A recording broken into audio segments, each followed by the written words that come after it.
Well, hello, everybody. Hi, guys. Without Borders. Whose birthday? Where's my birth? Oh, I thought you said my birthday girl. I was like, where's my birthday girl? I was like, whose birthday is it? It's already Hi, celebrated. Jordan. Hi, Dave. Hi, Connie. Delana, pointer lover. Search and rescue canine mom is in the house. Muffy. Allegedly. Hi. Nope. Dogs are going to go crazy. And there goes Eartha. There she goes. She says hello. Yeah, gosh forbid I do anything. And then she's been calm all afternoon, all evening. And then I'm like, oh, here I'm live. She's like, oh, I hear other people talking. I need to like bark at them, I think. Now I don't know where I was. Hi, Catherine. Hi, Jane Doe. Princess Megan Elsa. Jay Benet. Sunset Gazing. Mrs. Troy. The lovely Scottish Queen is here. That's amazing early. because I was like, because that, she's like 5,000 hours ahead of us. So that's like special stuff right there. Hi, Marshall. Allie. And Allie, you can have any conversation you want at any time. You do your thing, girl. Brittany, Likely Nicole, Misty, C-Dubs in the house. Sunset Gazing, I don't know if I saw you yet. Hi, Seth. Hey, Seth. I'm like, I'm so lost now. I'm like all over the place. Krug's wifey. Hey, hey. Oh, goodness. Okay, so I was telling Michelle before we started that I'm really cold. And she was like, I can't believe it's that cold there. And I'm like, it's like, don't shake your head at me. I'm like, I'm freezing. I was outside for like an hour. My little one was like riding his bike and doing all this stuff. And I'm like, oh my gosh, I'm so cold. I can't feel my hand. He's so freaking spoiled. She's like, how cold is it there? And I'm like, it's 64 degrees. She's like, that's ridiculous. That's warm. It's like 80 here. I've got a blanket on. I've got my sweatshirt on.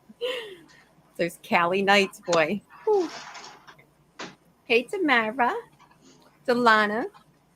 Marshy Marsh. All right, you say hi to everybody. I'll be right back. I got you, babe. Princess Megan Elsa. I love that. Every time I see that name pop up, I literally smile. I love, love, love it. 64, it's like 50 here. Right? That's what I said, Allie. That's exactly what I said. She's spoiled. Search and rescue. Hello, my lovely Delana. Love you so much. Thank you for being here. Hey, Allegedly. How are you? 307, Mrs. Troy. Oh, there she goes. I have to give you a little prezi. I didn't forget you. I know I keep saying that. Our pointer lover. Hi, Sunset Gazing. Yeah, I get so much colder, so much faster now. 58 here and I'm freezing. Oh, Diane. Hey, Seth, how are you? Connie. There's Connie. Diane. Red Eye Obsolete 83. Hey, hey. So we'll be doing Delphi tonight. I'm going to cover what we can, catch up with what we can. Hopefully we'll hear from Miss Hybrid, and she'll be here soon too. Lying by the pool. I wish. I absolutely wish. Biscuits and gravy. 41 in Oklahoma. That's great. Thank you, sweet Delana. Thank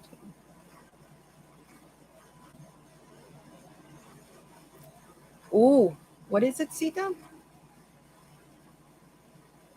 Oh no. Yeah, it does that. What the Murdoch 2020 special comes on tonight. For some reason, just made me think of that. If you can, let me know what it is that you're watching, C-Dub. I always like your finds. You always get good stuff, especially if it's for Kaylee Anthony. And that one is enough to make you want to literally rip your own hair out. I hum the intro song. Michelle, are you in the South? I'm in South Philadelphia. Literally, I'm in PA. I have a funny accent. Yeah, right? Tell C-Dub to let us know. Cape Cod, Massachusetts. I have some friends there. I love my Massachusetts people. I do. I'm so blind. She ran calling wildfire. Hello. Good evening. Thank you. Hey, VR. How are you? Okay, I'm back. Sorry, you guys. Hi, everybody who's come in since I just had to step away real quick. My Pittsburgh love. Here she goes. Jordan. You miss the snow, Jordan, do you? I miss being inside while it's snowing, but I do not miss being in the snow, and I really do not miss driving in the snow. I hate it. She likes looking at it. I do. I want to look at it. I don't want to live in it. I don't want to deal with it. I just don't. C-Dub, is that a new Kaylee Anthony show? It's on Oxygen, called The Case of Kaylee Anthony. Ooh. Is it new? You know how I feel about that case. Yeah. And I love everything Oxygen does. I really do. I would be lying to say I don't. Is it snowing? Somebody said that the Girl Scout murders are on 2020 tonight. I think I saw an ad for that on Facebook. Oh, get out. You know who? Steph loves that case. Yeah. I never see the news. Gosh darn dog. I can't even unmute. Please say a prayer for my family tonight. A tornado hit my dad's town, and we're awaiting news from the sheriff's office if he's okay. Oh, absolutely. Absolutely. Tons of prayers. Oh, wow. Oh, yeah, I did hear there was a tornado warning earlier today. Hi, RJ. Thank you. Same group of experts who did the John Bonet case and highly proved that it was Burke. Okay, I'll watch it and see if I've seen it. Mm-hmm. I want to say I've seen everything on that case, but you never know. You never know. I was so wrapped up in 2018 with a different case that I may have missed it. She said I may have missed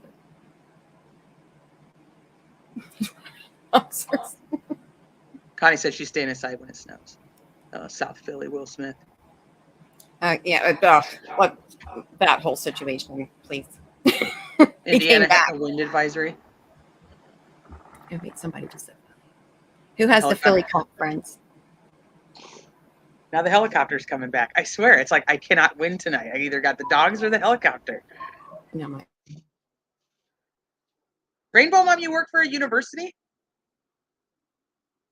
My brother-in-law he's worked for universities for a long time. He used to work for West Virginia, and then they came back out here a couple years ago, and now he actually runs procurement for all the Cal State universities. Makes bank. I'm like, damn, that's some money. I'm like, I'll go hang out on YouTube and talk about true crime.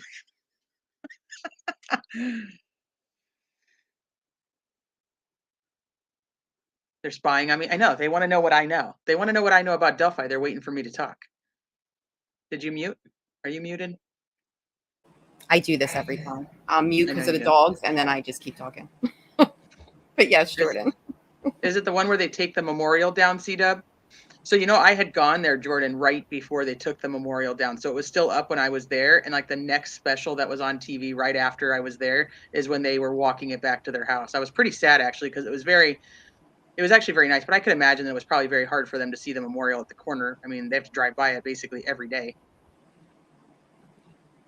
That would be heartbreaking. Been following the Daryl Brooks case. I can't wait until the victims can tell him what they think. I wonder if he tells his victims. Yeah, I know that the girls were really following that case. He is a nut, a full nut, that one. And I don't care. That is just absolutely ridiculous that they're even letting this play out that way. Like, the last I even checked on it, I think she just removed him out of the courtroom, right? Finally, like he's removed. Oh, he got found guilty on like all 70 counts or whatever. Oh yeah. I didn't follow that case too much, but the trial. I followed it just from everybody kind of talking, like sending clips of all the crazy stuff and shenanigans that he would do, but I didn't watch the trial itself. Hi, Ricky. Delana's still shaking the popcorn. Hey, Haley. Oh, and it's 3 hours long, C-Dub. That's a good one. Okay, so let's see. Now that it can kind of be settled down around here, I can get started. The Murdaws, I know there was something big happening with the Murdaws, but I have not. I know, and Christine's not here tonight, and she's really followed that case, and I have not. I know kind of just the bits and basics of it, but there's something big happening with that case today, this weekend. Is there a special coming on with that? The 2020 special comes on tonight. Now, I thought actually. I thought 2020 had the Girl Scout murders tonight. I thought it was Murdoch tonight. I don't know. I think Unless I was watching the Law and Order DVR, and that was from last week, and that's extra bad. But it's on 2020. It's either tonight or last Friday. And so another case that I followed for a little while, and I know that the lovely Michelle has been digging and diving deep into, is the Thomas Valva case. I don't know if you guys are familiar with that case. But Thomas Valva was abused by, I'm going to say the nicest part of it, I guess that's the best way I can say it, is abused by his father and his stepmother. And they were both charged for his death. And Michael Valva has been in trial for about 2 weeks now. He was just found guilty on all counts. It's a good day. It's a good day. It's a good day. I still think that his charges should have been upgraded. I don't even know how he ended up at second degree, but. Yep. So that just came. That's just coming across too. I love my Charlie Faith. I'm Mrs. B. Look at. I see people were asking where you were. There she is. Hello, Britt. Hey, beautiful. I thought they were saying whose birthday it was, and they were asking where you were. I thought they were saying, "Where's the birthday girl?" And they were asking where their girl Brittany was. I was Where's the Brit girl? I was like, "Where's the birthday girl? Whose birthday is it?" Okay, so Murdaugh special is on NBC Dateline. 2020 has Girl Scout murders. Holy smokes! You were it's a big right. night on TV. True crime night. Did you ever follow that case, the Murdaugh case? Not a ton. That's actually one I'm out of the loop on.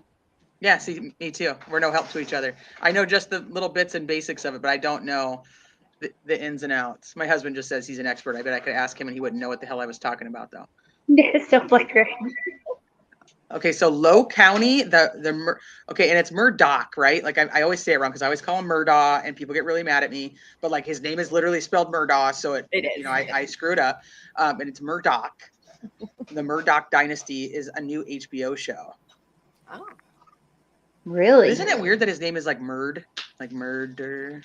Yeah, I've been mispronouncing it this whole time too. Then I thought it's it was Murdoch. It is. It's Murdoch. You have to make sure you do it right, otherwise you're going to get all the crap that I've already gotten. So just learn your lesson from me.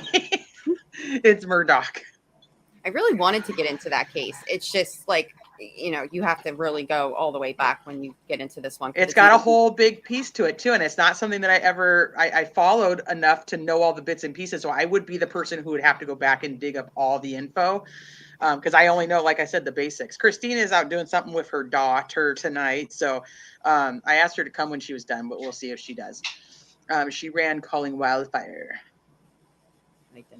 Hybrid Pisces is here in the chat. Yay! Are you coming up tonight? I dropped the link. It's pinned at the top. I am so blind, guys. I can't see a thing. Hi, Candace.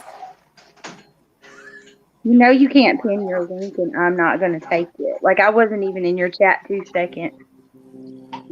I love when you're up here, Britt. Yes, thank you. I was on her panel earlier. I was on there ranting and raving on Brittany's. I was like throwing all my thoughts and feelings out. Not you, never. They're probably like, why the hell did we drop the link? No, it needed to be said. It needed to be said. I'm glad you did that. I have to go back and watch it. It's your live from earlier today, Britt? Yeah. Yes. I'll go check it.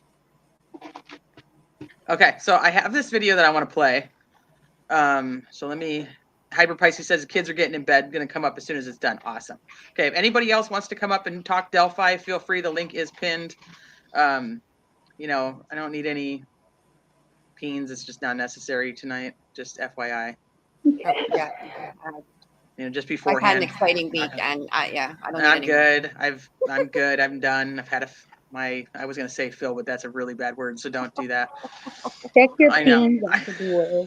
I'm just saying. All right, I'm just going to go ahead and play the clip before this gets really out of hand. She was about to spin this all the way out. I know. I'm like, I don't even know. Just like, let it go. Let it go. Okay. I don't know if you've seen this, but I think I sent it to you, but I don't know if you had a chance to watch it yet. And this was sent to me by a sub, and she can say her name if she wants to, but I don't want to say if she doesn't want me to say. Let me see. But this is another channel called Novelist True Crime. Oh, Novelist. Okay. I watch him sometimes. Okay, let me see. Hold on, let me. You heard her, Diane. Allegedly. Hello, everybody. So I just wanted to hop up here to say one thing. Make sure you like and subscribe. Hello, everybody. We got an echo. Sorry, that was my echo. I apologize. Just like and subscribe. There's over 100 people in this chat right now. There will be more, but please like and subscribe because they're taking their own personal time to do this for all of you. But Such a I'm good going to dude. jump off, okay, everybody? I'll be in chat. Well, you're welcome to stay up here. And if you guys aren't subbed to Allegedly's channel, please make sure you're subbed to it. He's got some really good content already out and more coming. Yep. Great. Look at that thing. I know, dude. This guy just creeps me out. Oh my God, I know, right? His eyes are dead. Yeah. Yeah. Okay, so I'm gonna play this. Just a really quick one. I was Just doing a this short in the little video. background and I said I'd share. You guys hear it okay? So Doug Carter has come out again and said, yes, Richard Allen is Bridge Guy, and Richard Allen Thank is you, the Seth. person We'll see you in a little while. both sketches. In 2019, Indiana State Police released a sketch of a man thought to be a suspect in the murder of Abby and Libby. 2 years later, investigators released another sketch of a much younger man. That guy and that guy, there's a lot of similarities. How did we get from here to here? Well, I think that, remember, I've said from the very beginning, since 2017, a sketch is a sketch, it's not a photograph. That's the first time I've seen that. Really? Yeah. And I've also indicated over time that I think once we get to where we are today, we'll be able to look at the similarities of the two sketches and make a photograph, which will be Richard Allen. And he always told us that when we found Bridge Guy, we would be able to put both sketches together and he would come through it. So let's see. I have two pictures of Richard here, his mugshot and his official photo. And what I've done is I've put the two sketches over each other and I've matched them up. And I've put them at 50% transparency. And what I'm going to do is just match the two sketches up with the two photos of Richard and then change the transparency on Richard to see if you can see him come through.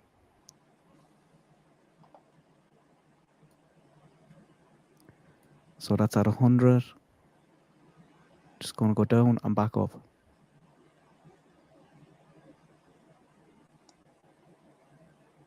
So did you guys see what he did? He took both the sketches, put them on top of each other first, matched them up, and then he's putting those two sketches over Richard Allen's mugshot.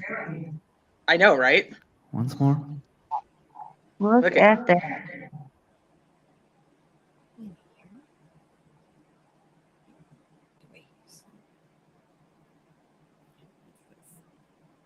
I Wow. also did the same with his mugshot. Oh, that was the. I'm sorry, that was the government photo. This is the mugshot. I messed it is up. tilted. So at 100. Wow.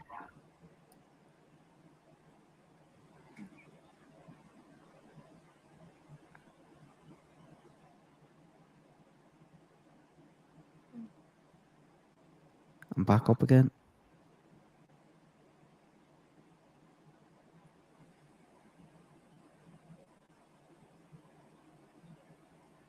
Once more.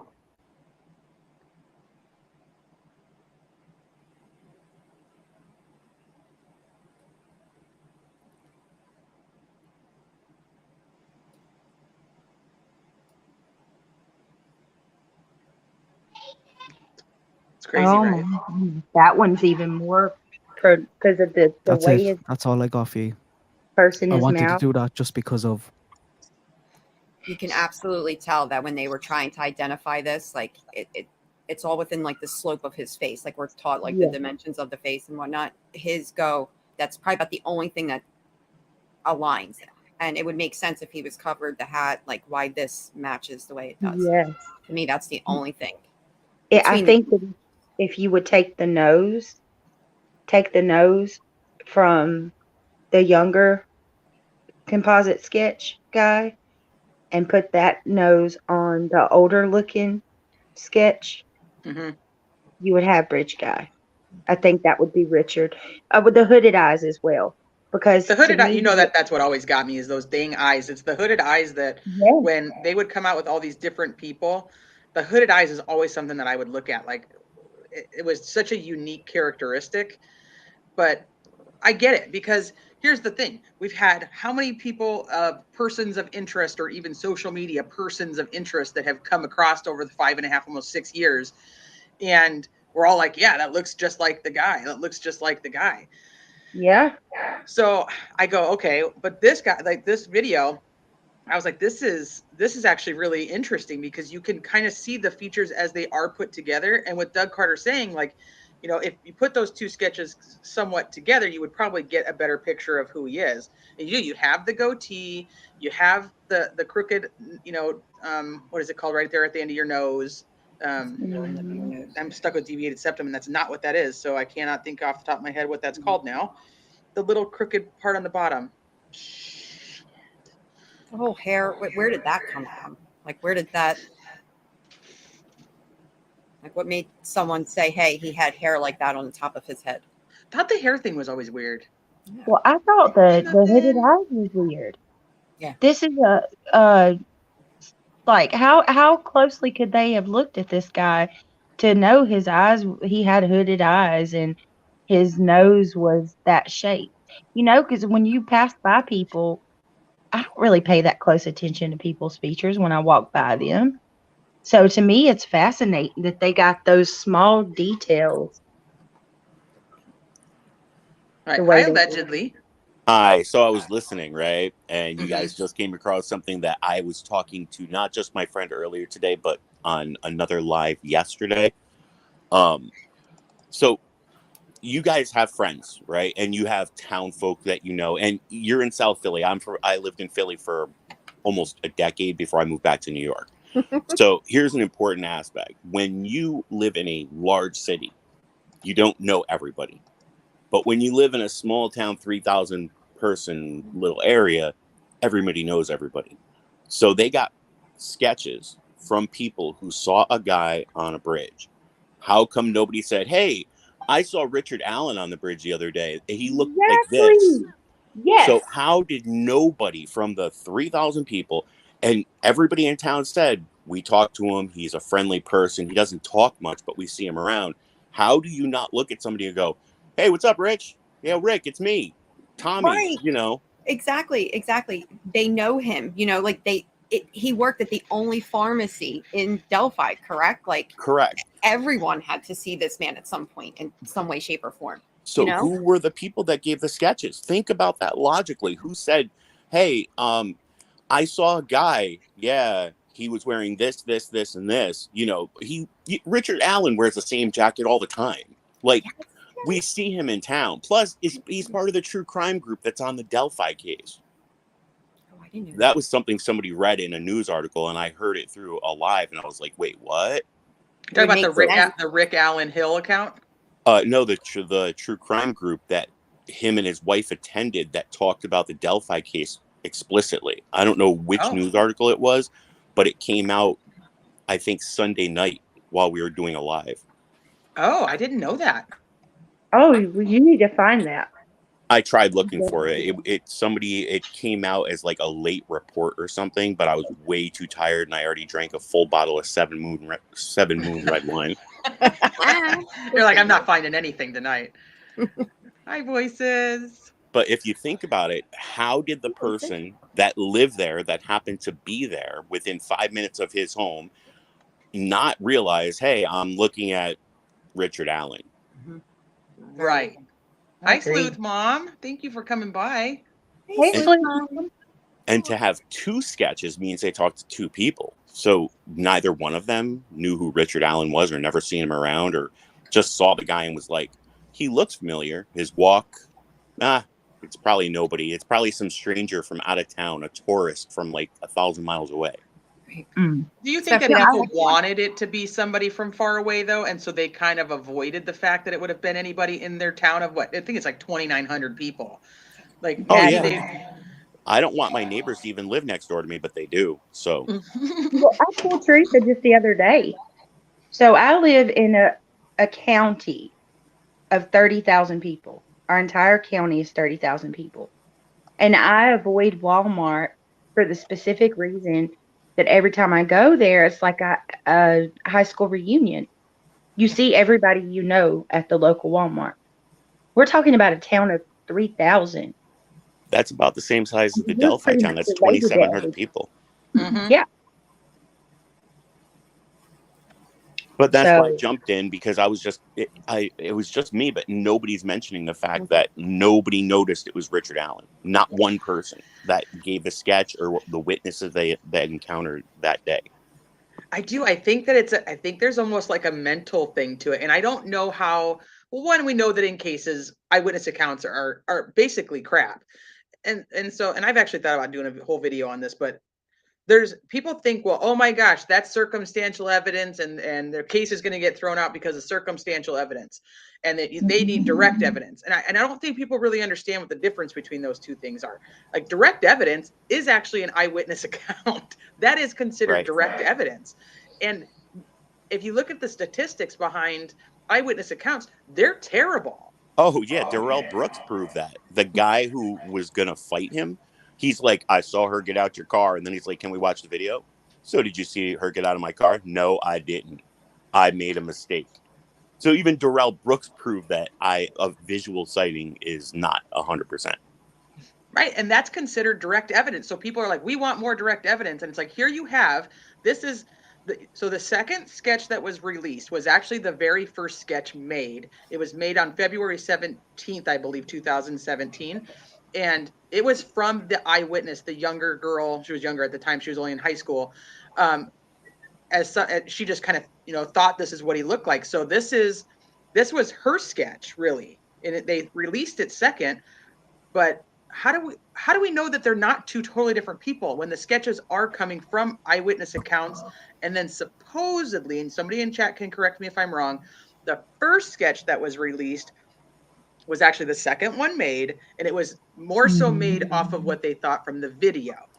Right. No, that was correct 100%. The second sketch is the first one they released, and the second sketch they released was the first one drawn.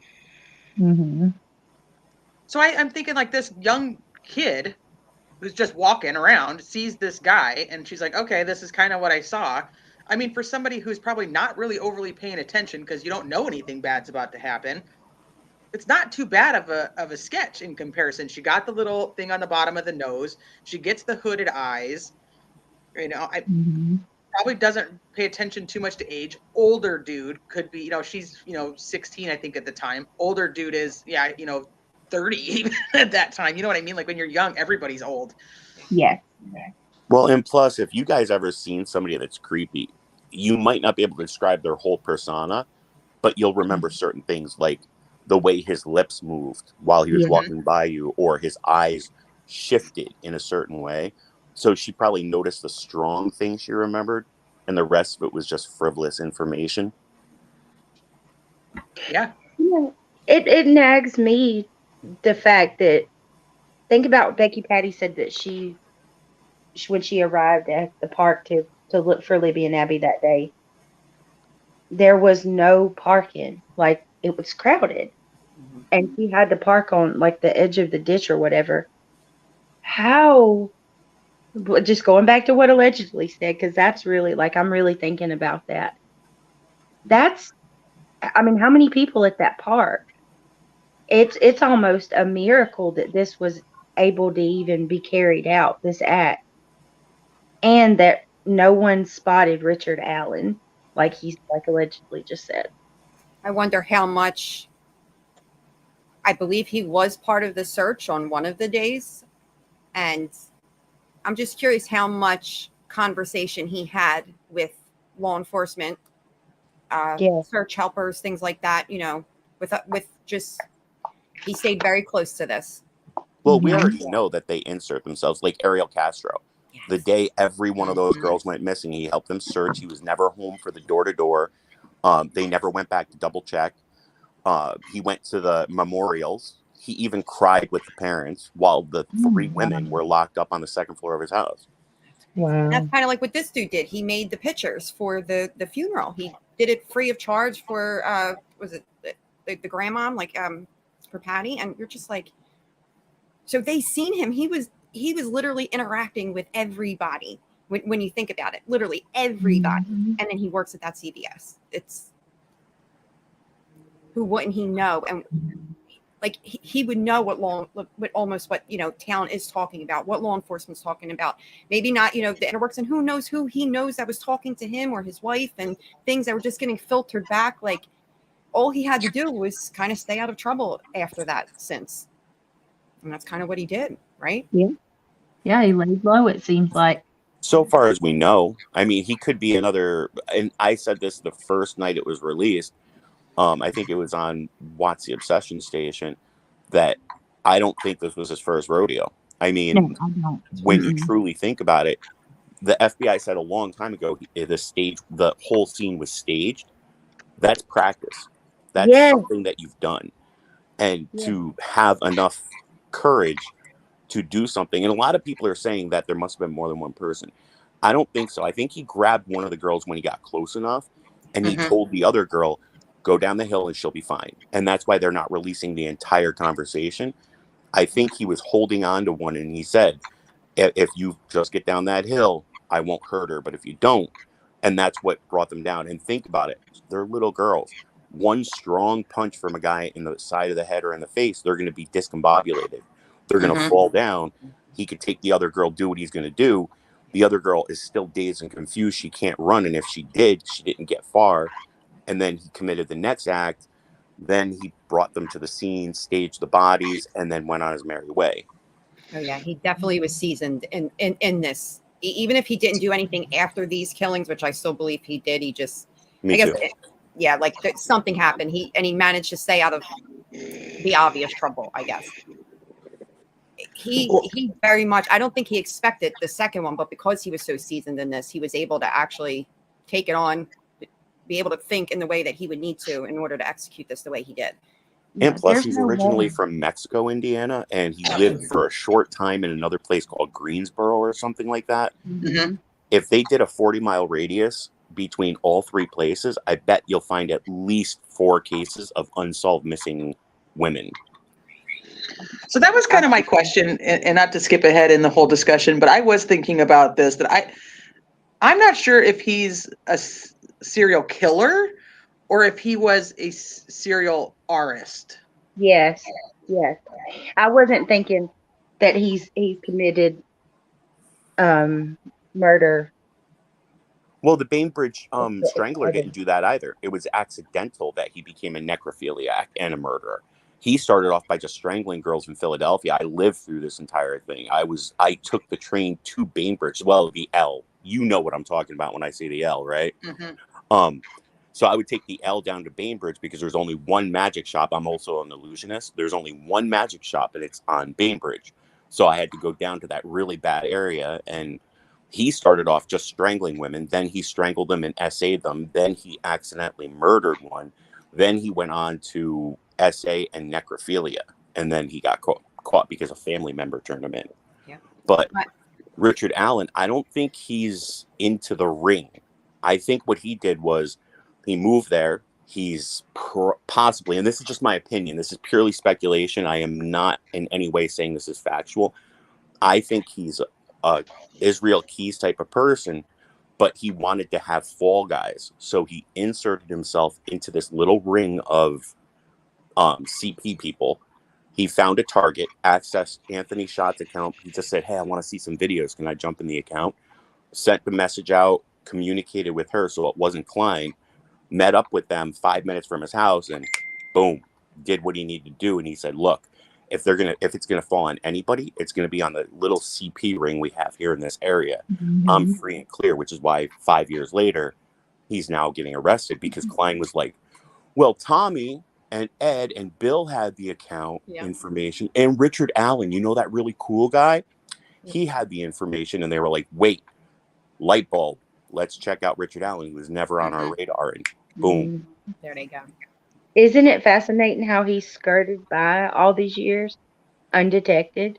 Well, I that's can't because figure I that don't think out. he's part of the ring. I think he inserted himself just to get access for easy targets, and then he That's what pulled I was himself back. thinking too. Thank you for saying that. I'm not sure yeah, I think that he probably just paid for info so that he could figure out where to go next. That's what I thought that myself. I was like, this is where I go, where I don't necessarily think that there was more than one person there. I don't know if this guy's willing to share his scary with anybody. I did Well, originally, but now I I guess most definitely believe it was by himself. I guess I didn't even look at it that way. Well, If it's this important to him, he wouldn't want somebody else to take part in that. That's his. Well, he wouldn't want anybody to know that he's a bad dude. right, right. Plus, remember, if he's not into the CP situation, but he's into looking for targets, he's just going to insert himself to get access to a random account that's being used by multiple other people, probably by powerful people in the community too, which is why the judge bowed out. And he was like, these are all the fall guys. They're never going to put two and two together and think I am part of it, because I'm not one of them. So he jumped on Anthony Schott's account. Remember when they asked Klein, hey, we already know you talked to her, and he was like, did I don't remember. I don't think it was him. Yeah, I think I agree. Richard Allen He's such a accessed the pathological account. liar. You can't believe anything that comes out of that guy's mouth, in my But opinion. No, but his it's the face. way he answered it. It was his Yeah. face. He was Yeah. like, what? You're trying He to was pin thrown this off on by me? that. No. He was Yeah. like, oh, But- wait a second. Then he makes that like a little bit like you see he's questioning everything, like almost in that moment of all Right. the things that he like there it almost hits him like he realizes there is truly a piece that I may not know about, you know, like and not for nothing, being a Richard Allen and stumbling across a Keegan, it's perfect. It's I hate easy to money say, right there. perfect. That's what I think. Do you guys think that this was Just, I think you might have a little echo. Can you hear me? I can hear you, yeah, but I think you have a little bit of an echo.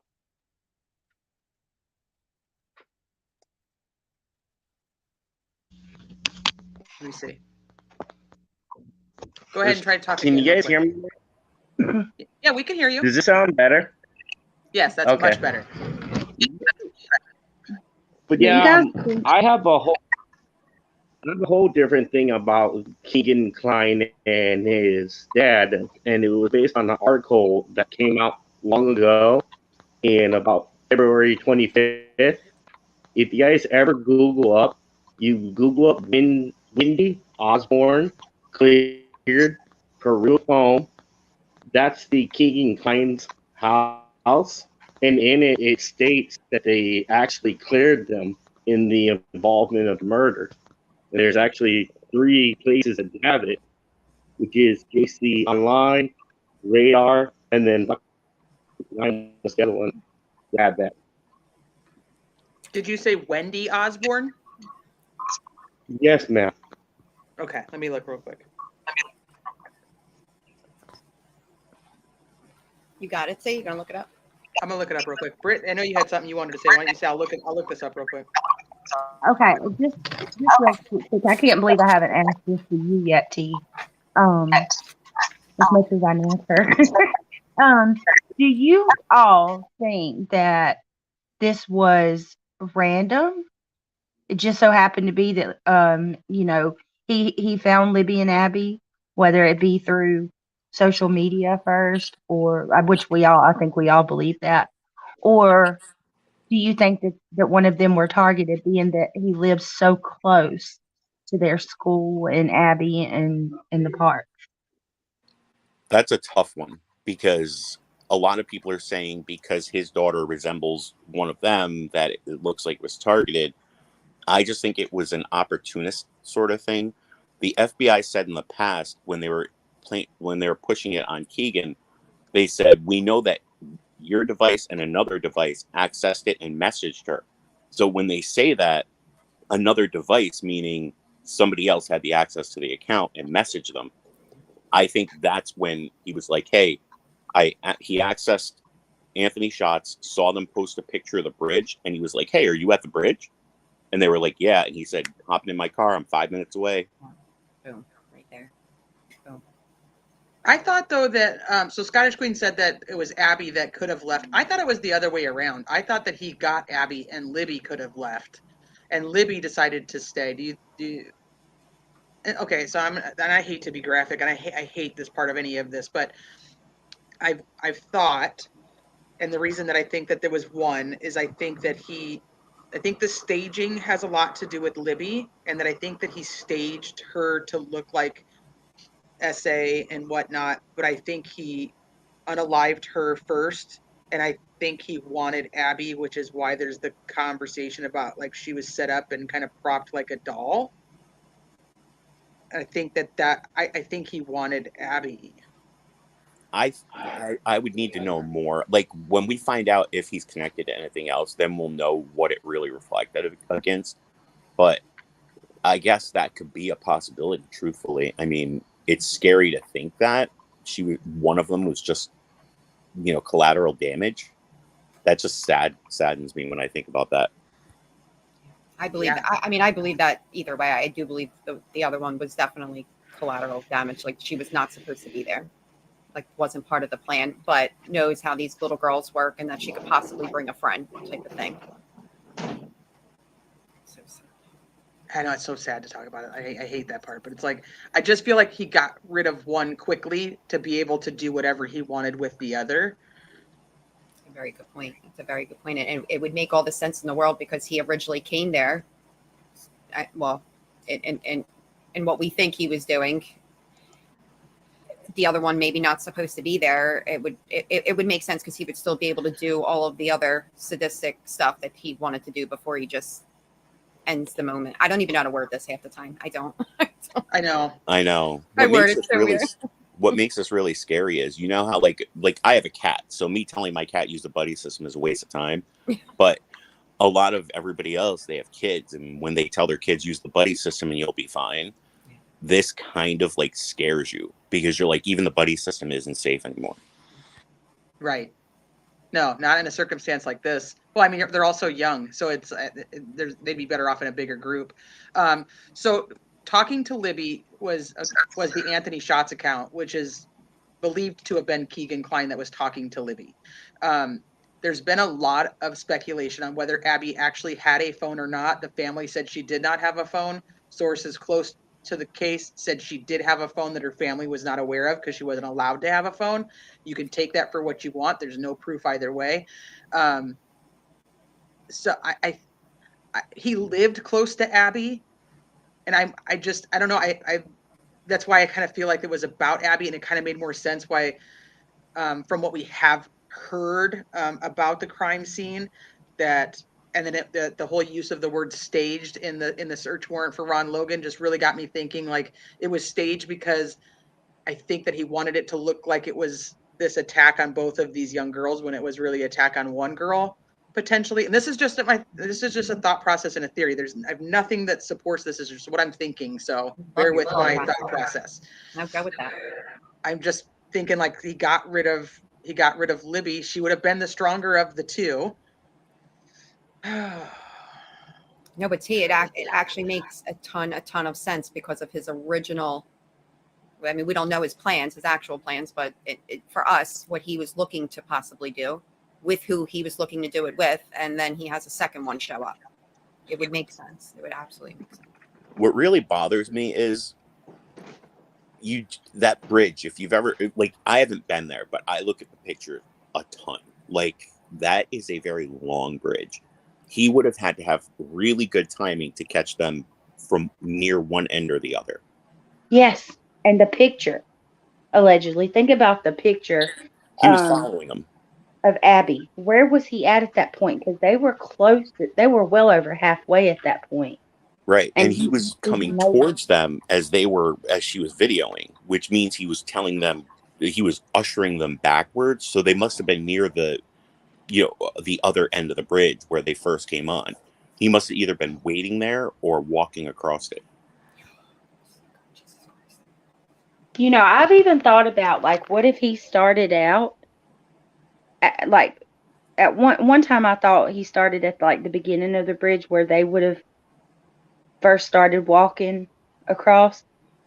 But then, like, what if he started out at the end of the bridge and he walks past them and then just turns around at some point and then starts walking back towards them?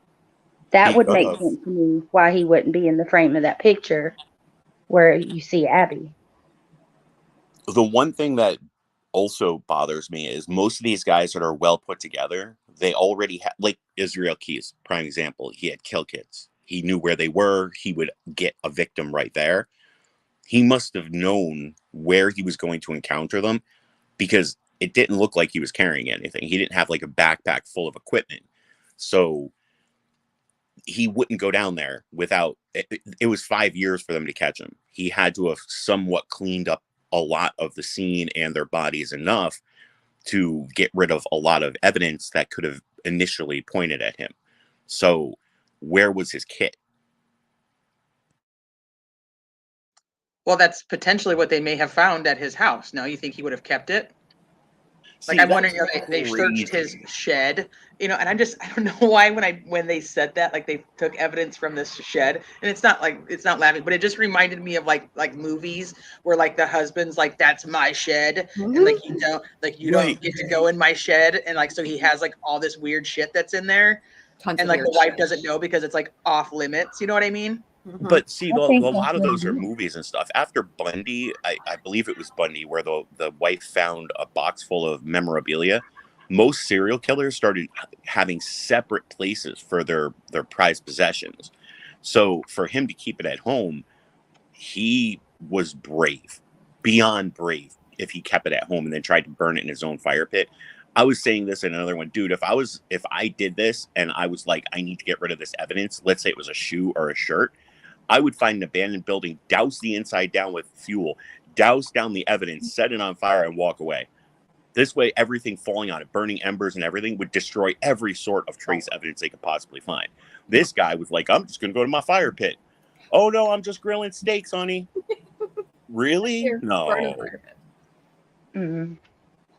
So TCE says KK looked up the marathon next to Alan's house at the time. KK was communicating with her. They were staged. KK and his dad went to Vegas right after and found a reset phone in a cab. Right.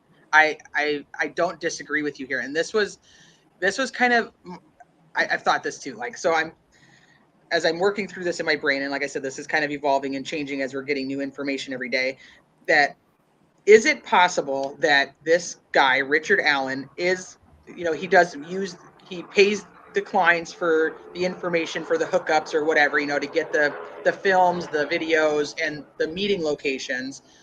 Obviously, it's big news the next day. What happened to the girls? The clients take off, sell everything they have, whether it's this or other stuff, because they know that there's a possibility of being tied back to Richard Allen, and they think the dude's going to get caught, right? So they dump everything they have, and that's why the phone gets reset and wiped, because it's the only phone they have. I mean, out of all the phones and all the electronics that were collected, it's the only one that's quote unquote wiped. So, or did they actually have something on film of the girls, and that is what they took and sold? What do you guys think? Ooh, that's a tough one, because I don't want to even imagine that there's something of those two poor girls out there on the internet anywhere. Exactly. Okay, Hybrid Pisces wants me to look up this video. So you guys keep talking. I'm going to look this video up real quick. How much of this do we think? Okay, if we're going with serial killer vibes, possibly, versus this really, I'm gonna word this horrible again, but this really creepy, weird type dude that, because I totally agree, allegedly, with he stumbled upon this ring, like he He very much knew what he was doing when he.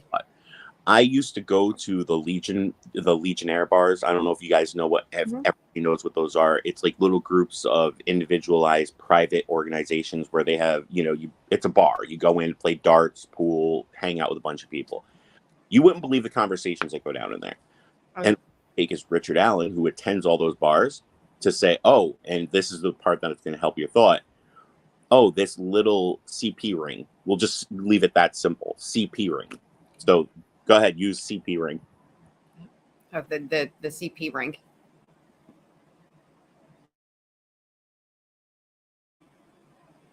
Guys, can you hear me? I can hear you. Yes, okay, ma'am.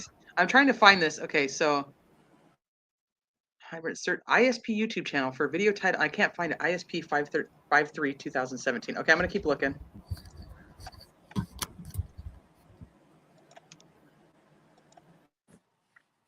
The only reason I think that he is not part of this little group that they have, one, if this was a major group, the FBI would have probably stepped in when this whole thing happened and said, step down, we're going to take over from here. Because they don't want locals to break their little code, like Operation Emissary, Operation Super Bowl, Operation Cross Country. They don't let local police start investigating a case when they're covering a huge trafficking or a CP ring. They tell them to stand down and they'll handle it. And then they announce the FBI is taking over the case. For this, I think it's a medium-sized ring because there's only 2,700 people in that town or less. There's probably 20 super powerful people, and 5 out of those 20 are part of this ring. And they're really powerful people, which is why the judge stepped down and people are scared. And I think Richard Allen, he might have committed a crime when he was 17 to 19 before he got married. He got so excited that he got married. He was like, oh, I just did what I wanted to do. It's all over with. I curbed my appetite. And then throughout the years, slowly he started committing one here, one there, until ultimately this case came up because he was so comfortable that he said, I'm going to insert myself. I'm going to get all these fall guys.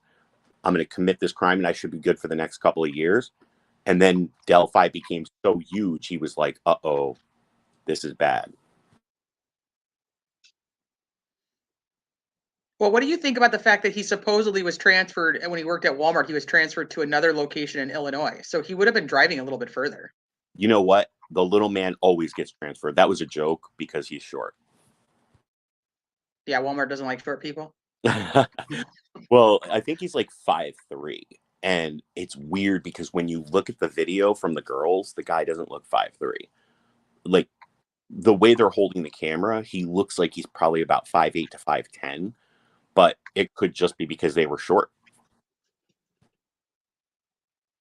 Because I think they're holding the phone down at the side too, kind of keeping it like hidden from him. Right. Because otherwise, if he knew he was being recorded, why wouldn't he have taken the phone with? Right, true. I mean, Well, he left the phone there. Why didn't he take the phone, period? That always blew my mind. Because I don't think he knew there was a phone. Now, with his jobs and being transferred, that's a natural thing for a lot of places where they just take the person that, is the older person, because younger people can't move that easily. If you were 16, you had a job at Walmart and they said, hey, we're moving you to a different county, your parents would be like, no, you quit your job. I think just because he was an adult, that helped. But being a pharmacy tech, that's dangerous. He had access to a ton of information to everybody. Yeah. But Teresa, if he didn't think there was a phone, where does the communication come into play with them meeting up at the bridge? That's a great question. I don't know. I think he knew they had a phone, but like she said, they kept it low and that he didn't realize he was being recorded. Right. Because the police said she was really sneaky, and thank goodness, because we have a longer recording, but we're only releasing this portion of his voice. So there must have been more, meaning the act was being committed and they heard most of it or some of it on the phone recording because it was in her pocket. They said she was smart enough to start recording and put it in her pocket. So they probably heard it muffle. So he probably didn't realize that she was recording and the phone ran out of. it'll stop recording and then go to screensaver mode. That could have happened. We don't know. She could have stopped it herself, trying to make a 911 call, but he caught her, knocked the phone out of her hand, saw she didn't dial 911, put it back in her pocket, and was like, well, don't need this. Well, and they also, I wonder if she put it somewhere else. Like maybe she threw it away. Like we don't know. There's nobody that's ever said like where it was actually found. That's what I was thinking. Like maybe she threw if she threw it or something like that. True. That would make perfect sense to me then, because there would be none for him to have to find. Guys, can you hear me okay? I can hear you. Yes. Yes. Okay, give me 1 second. Okay, so hi Junie, hi Johnny. Hybrid, I looked it up and I can't find one from 5.3, but I found one from 3.5. I don't know if that's the right one or not though. And it talks about that the Indiana State Police are asking you to help identify the suspect in the killings of 2 young girls from Delphi, Indiana. Is that the right one? I don't have a 5.3. Hi, crazy mama. What do y'all think from the shoebox? What do I think about what? Didn't they say they confiscated a shoebox? Oh, I heard a Macy's bag, and I heard some books. I heard some what was speculated to be photography or some type of photography items from the shed. Yep. Clothing. Oh God. Yep. Okay, so that's probably it. So you said 740 of this one. Okay, let me share this real quick, and then we'll listen to it and see what they say. But the other thing about the recording is that they very first released not too long. I think it was like March of 2007. It wasn't very long. They released the down the hill part, but they didn't release the guys part. And so when they released that, it was said that those 2 pieces are not part of the same conversation or the same sentence.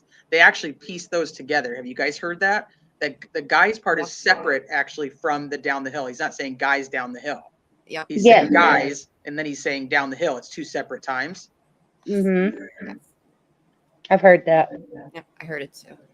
I can't tell if you guys can hear me okay. I can hear you fine. I can hear you. You're a bit soft spoken, but we can hear you. Whew. That's always Jill, bothered me soft spoken. too. I don't know if she's ever heard that in her whole life. I'll take it tonight. Okay. Let me see.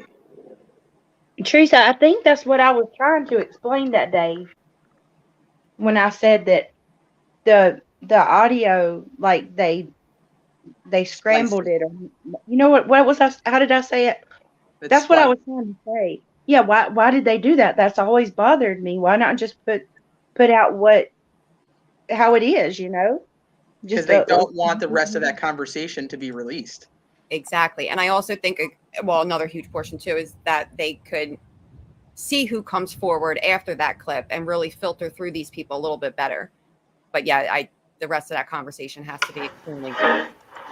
Let me see. She said about 7 minutes. Let me see. Hybrid Pisces, you tell me if this is the right one.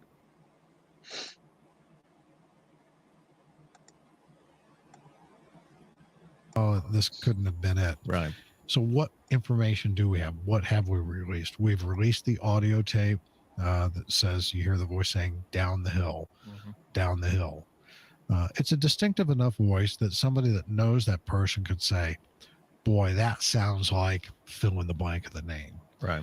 Those are the people we don't want you to rationalize away that thought, oh, Bill could never do that.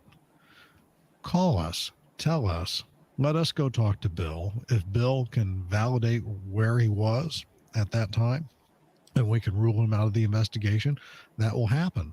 But if Bill can't do that, and we find other inconsistencies that indicate that he's possibly a valid suspect, then you will have helped us solve the crime. Don't rationalize. What about suspect as opposed to suspects? Has that been addressed?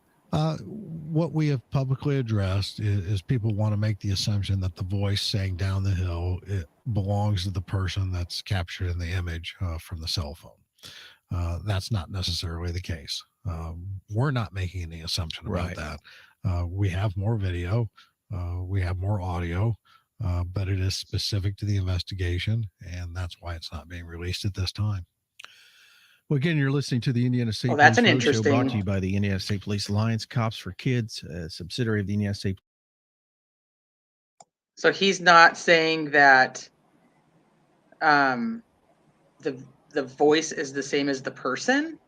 He is alluding to the fact that they thought that there was more than one. That's what I got out of that. Interesting. Very interesting. And this is dated from March 5th, This 2017. is March 5th, 2017. So right off the bat. What in the world? Yeah, Allie, feel free to come up. And I know a lot of the wives have no idea. I get it. I really do. My problem with the wife in this situation, and I don't know this woman, so I'm just, it's the totality of all the things. And what is it Dennis Rader's wife? Whose wife was it that actually recognized his handwriting and said, your handwriting looks like the killer's handwriting? Oh, yeah. I might be wrong on the serial killer, but I mean, so I'm thinking like this wife doesn't go, man, that kind of looks like your jacket. Man, that kind of looks like your hat. Man, that kind of sounds like your voice. Like a whole totality of all of the things that she wasn't like, I get that she wouldn't want to believe it. I can see that she would be like, nah, I've known this guy. I said this on our last live about this. She's known the guy her whole life. I mean, they met in high school. They're married at 19, or she was 19, I believe. They both were. They were both 19. Yep. Yeah, so I'm like, I could see that she's like, no, I've known this guy. I know this guy better than anybody else, and there's no way he would do this. So I get that she would push it out of her mind, but I'm like, I'm wondering right now if she's going, I thought something was off. I thought something was weird. Maybe her, her daughter looks very much like, yeah.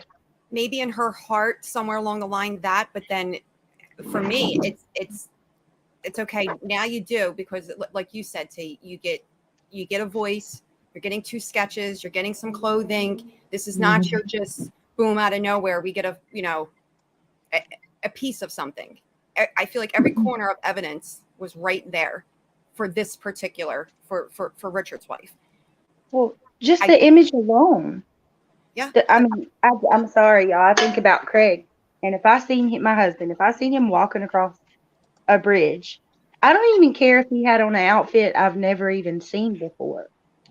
I know his gait. I know his body from head to toe. I know the way he moves, his build. I mean, I would feel like I would recognize him right off the jump.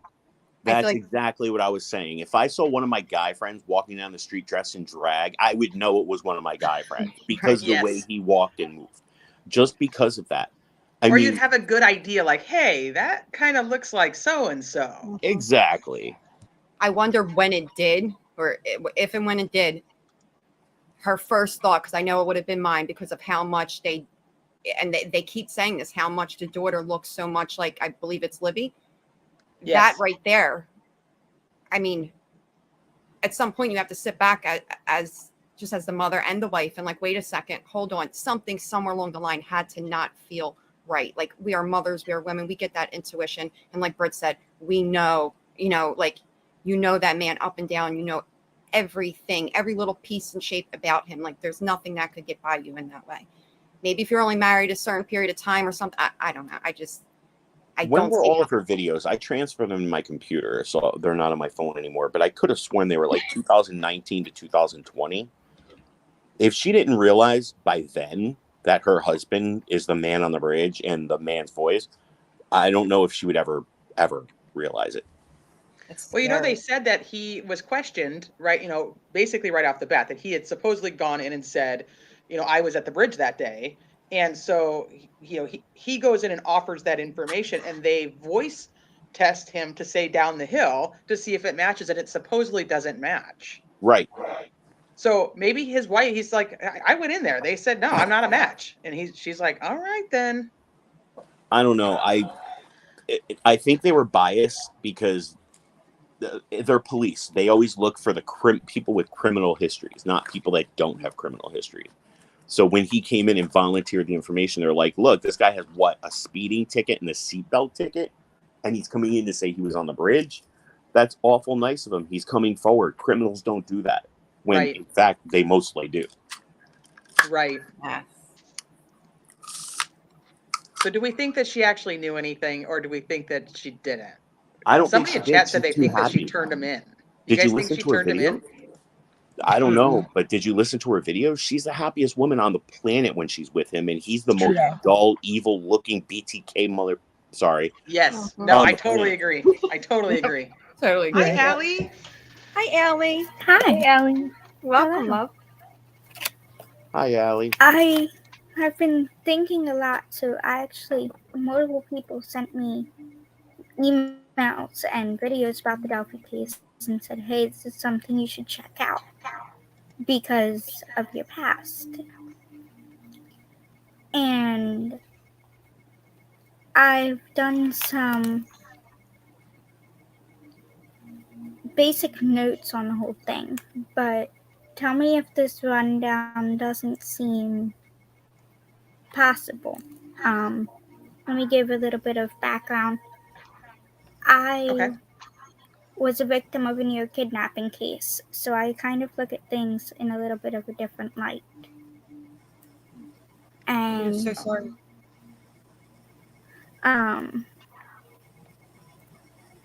I think that the Anthony Shots profile definitely had something to do with this.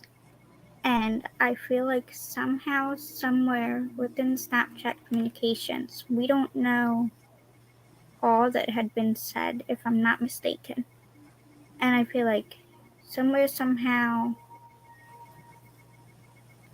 it could have been mentioned by whoever was running the profile that they wanted pictures of something from the cars, which would have given them identifying factors such as, what do they look like body-wise.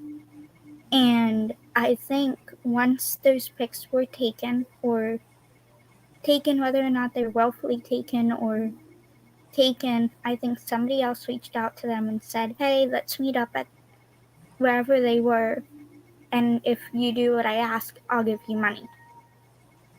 And I believe that kind of takes into account with the Macy's bag of, I believe that there was things in the bag to offer for incentives to them in the event that they were to panic. He could pull something out and say, hey, look. And I think somebody said they had someone close in age involved in their family. He could pull out something and say, hey, look, I think this is what, like, he could pull it out and start another conversation while they still got whatever they wanted. And I think at that point that they might have realized something was occurring if and when they saw multiple people. And I think at that point, with seeing multiple people, they probably tried to flee in some way. We know it wasn't successful, but whether or not they thought at the time that it maybe had been successful. And because again, if you think about it, if they had those pictures, they know what they looked like before any of this even happened.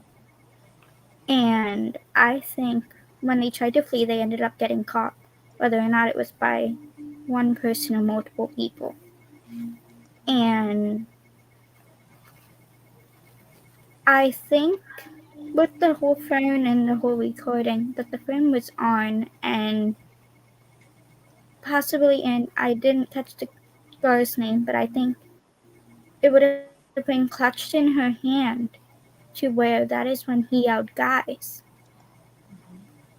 So that the guys or whoever was there would have known that something was going on. And at that point, whatever he did to her made her hand slide from holding the phone, which is how the phone may have dropped.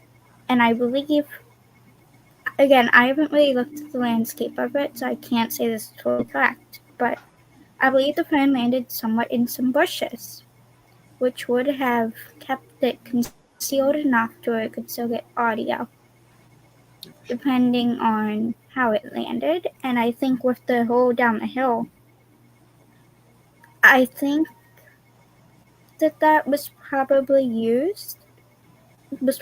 said in order for an escape route to be done with the phone of where can we put this phone that nobody else sees it? Well, let's throw it down the hill. Okay. And I think that's just my point, and I'll stay on and pop in when I can, but I don't know if that's helpful now. I think that theory is really well thought out. And Very well thought out. Yes. Yeah. And I think that you're onto something. Mm-hmm. And your eyes is looking at this and taking in something that you kind of experience on site yourself, so you're processing this a little differently because you were actually in this type of moment. So your quick thinking and critical thinking is a little different than maybe where ours is right now. You know what I mean? So I'm so happy you came up here. I'm so happy you can share that, because it definitely, the whole slipping out of the hand into the absolutely. And I was thinking that they could have possibly gotten rid of, like, that she would have gotten rid of the phone so that he couldn't take it. And your idea about him bringing something, that makes a lot more sense when he's like down the hill. He could have been like, hey, I got what, I promise you it's down the hill. Mm-hmm. Macy's bag. That would explain the Macy's bag for sure. Yeah. Oh yeah, the Macy's bag, like whatever he's offering them. Yep. That's a good thought. I was writing down notes as you guys were kind of going over details, which is why I said I was going to wait till the video stopped for me to interject. And with the whole photography thing, maybe it's just my background with everything, having been involved in 5 of these certain events in the past 4 years. But with the photography, I was like, it easily can be used to show the guys either, hey, look, I'm a super good person, or, hey, look, other people have already done this for me and it wasn't too bad, so why won't you guys do it? Again, Very offering that incentive into it. And I believe somebody at some point tonight said that he was dressed up with a scarf over his face. Mm-hmm. And I immediately started thinking maybe he did that to change their viewpoint on it. Because I think, obviously they can tell by his voice that he's not a female. But I think that they could have been tricked into thinking he was someone that he was not. And I think that's where the whole scarf came from. Also, if you think about it, there had to be other people there. Whether or not they were not in that same area is a different story, but there had to be people there. And I think by him dressing up, it disguised his look enough that whoever was there could not tell that it was him. I don't know if that makes sense, but... No, absolutely makes sense. It makes absolute sense. You have my brain just going, yeah, for sure. Yeah. The only reason I feel that there was no other person involved but him, it's so easy to keep a secret when you're the only one that knows. But when you have 1 or 2 or 3 more people, those people talk. So just to give a little background, my cousin, he used to be a safecracker for the mob. He brags about it now. Back then he kept it a secret. Yeah. But he managed to commit tremendous amounts of crimes on his own and never get caught. Like, never. They had no idea who he was. And he broke off from the mob, started doing it himself. And then he brought in friends. And that's how he got caught. Because his friends started bragging about the money and all the stuff they have hidden in the apartment. And they can't keep their mouths shut. He thought he could do it with them. I'm sorry. Right. One person can keep their mouth shut. 2 people can't. 3 people can't. 4 people can't. Somebody's always going to crack, and then the other ones are going to be like, hey, I'm not going down. I'm going to come forward first. Oh, yeah, for sure. And he got so used to over there, because they worked a certain type of a way that, in his mind, oh, I can go do this, make my own, carry my own over here, but they don't get down the same way. And he had to learn that the hard way. And let me throw another thing out here. And I don't remember who said it, but it's one of the few creators that I've been following that has mentioned it. There was a car parked at that abandoned CPS building, from what I know. Who's to say that car there wasn't being used as a last result of we want to get what we want, but we don't know how. Who's to say that the original plans, and I think this is when I fell asleep the other night, but who's to say that that original plan with the car wasn't so that he could put them in the car, take them to somewhere else, and get what he wanted or what they wanted, and that they just so happened to panic and panic and try to flee where they did, which is what made him do what he did. Quite possibly. It could have been where he's just going to get them in the car, drive them to a different location, but then they panicked and he, snapped. Or realized, the second one who wasn't supposed to be there was there, and maybe his original plan was to maybe take off with the one that he had his original plans with and do a little bit more, because they have to make those videos and take those pictures somewhere, right? And I don't think he's going to probably take them in the woods, especially if we know what they're doing. But then again, if he's not so much a part of that ring, does he do that stuff, or is he just the type that he just does the act alone and that is it? Well, Mia Moore, Michelle, that's a good point. And that's something I was going to mention. Do you know how many serial killers and group serial killers there are that have recording equipment? It dates back to like the 60s. We had the Boneyard Killers. It was a big, large, heavy-set Greek guy with a Asian something Ying partner. They had their own little cabin where they tortured and killed people on video, and they kept recordings of it. We have a ton of serial killers that took photographs and videos. Some kept them and some destroyed them right away. The Toy Box Killer, another one. Oh, yep. Yes.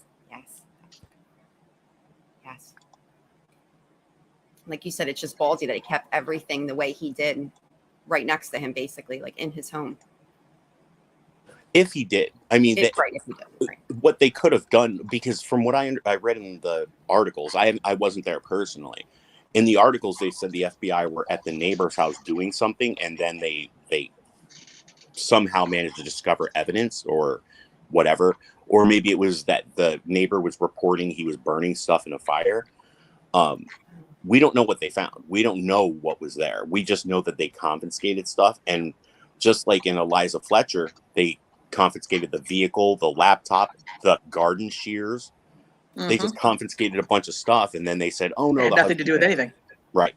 So they could have confiscated a bunch of stuff, which is why the police are like, hey, remember, we have our guy, but he's innocent until proven guilty. Because what if they don't have anything that really connects him? It was just one word from one guy, and he happened to be in the area. Then they find out, nope, he's totally innocent. Yeah, it was our mistake. Yep. Okay, so before we go on, there's a couple comments that I don't want to get too far behind in the chat, but there's a couple comments that I wanted to talk about. So Ricky says, is it possible that RA was pretending he was leading the girls to the guy they thought was Anthony, but Libby found him sketchy, so she started recording? And I think that's a very good point. I've also wondered if the reason he was able to walk up on them is because they knew they were meeting a guy and they couldn't tell that who the guy was. Did we lose Brittany? We lost Brittany, didn't we? But like they couldn't tell who he was, so they allowed, they kind of waited and let the person come up and then realized, wait a minute, like this is not the picture of the guy we're supposed to be meeting possibly. And so then she starts recording. So kind of the same thought process, but it was a good comment. So I wanted to make sure I touched on it. And then Marshall says, or he could have actually been printing the photos for the pervs and was in that position at CVS intentionally. I've also wondered if some of the photography, and you don't see my air quotes, that they took, did he keep photos? Did he keep the photos that he printed? Did he print a second batch? Did he keep photos of the girls? That's a good point, because I didn't think of that, but it would make sense. Yep. If he, you'd have to at least figure out, maybe somebody could look into it, because I can't right now. I'm looking at something completely different on the case. Yeah. But when did he start working at CVS? Because from my understanding, he worked there prior to 2017. I don't know for a fact when he started. I know for a fact that he got his pharmacy tech license in 2018. But I thought he was actually working at CVS during the time of the murders, but not in the pharmacy department, that he was like a shift manager or a manager for the store, which is why I kind of figured that. I have a question. Okay. Wasn't Wasn't there speculations that he or this group of people were tied to something that had happened before the girl's murder, though, as well? Because Yeah. that's what others have been saying to me, is that he could be tied to something that has happened prior, which makes me think that he's been more than likely, he knows what he's doing. I don't think he never had a clue. And makes me wonder if that position at CBS was given, that he applied for it because he knew what he wanted. You know, he knew that he wanted to get those pictures. He knew he had people to satisfy. Mm-hmm.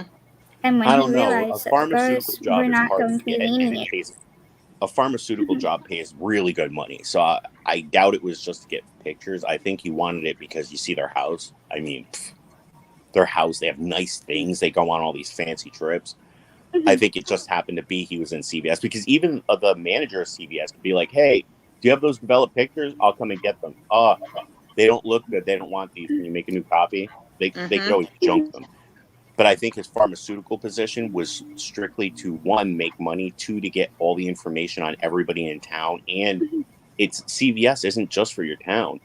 They can get information attached to all CVSs for all people in the surrounding city. So he could have Statewide, been, I think. yeah, he could be But hunting, at looking least, for his next victims. Is at it least true in the, that in CVS, if you're a shift lead or shift supervisor, whatever it is, that you can, I mean, clearly not give out medication, but work in the pharmacy too, and that's how all that happened? Because You that, to me, know, that doesn't even make sense. there is one girl that I had dated, her best friend, who was extremely gorgeous. And when she introduced me, I was like, that was the worst move you could ever made. Now I'm like thinking about your friend all the time. oh my Um, God. I'm just kidding. I wasn't. I was just making a joke. But her friend was she was the manager at CVS. She was going to school to be a doctor, and she was in and out of the pharmacy area like it was nothing. Like, she was getting people scripts and stuff and ringing them up behind the counter back there. So I think the managers and the co-managers, assistant managers, I think they can ring on any register in the store. Yeah, I think anybody can work in the pharmacy. It's just a matter of handling the medications, like filling them or anything like that. But Right. I was going to say too, to add to the point of being able to look up people medically, as far as North Carolina, and I think they've done it pretty much nationwide because of the opioid crisis. All of the medical information's connected. You know what I mean? Like, if you were to pull my name up, you would see everything, all of my history and my information. So Right. Not to ruin the whole move, but I work for the New York State of Health. So we have strict rules for HIPAA and guidelines, and I don't do it personally. I believe me, the last thing I want to do is extra work. I don't look random people up or people that I know. I don't waste my time doing that. But other people have been fired for looking up just random people or family members or exes. So all of those systems, they are all connected, so they can look people up.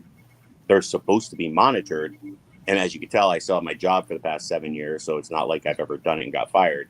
Good to know, allegedly. Good to know. Seriously, it's extra work. Who would waste their time? It's medical information. It's home addresses. Why do I care where my ex lived?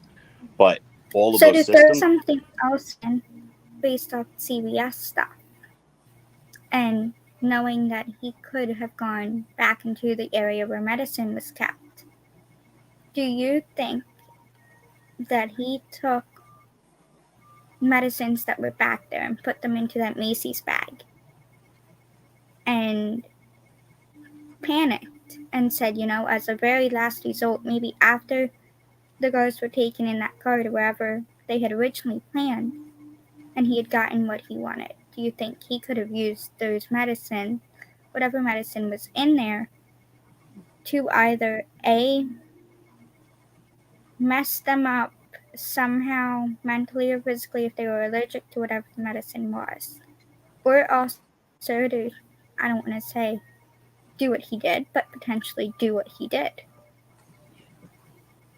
Well, the majority of the stuff back there are in pill form, and I doubt that they have sedatives that are injectable, like on the counter or accessible, because that stuff is very monitored.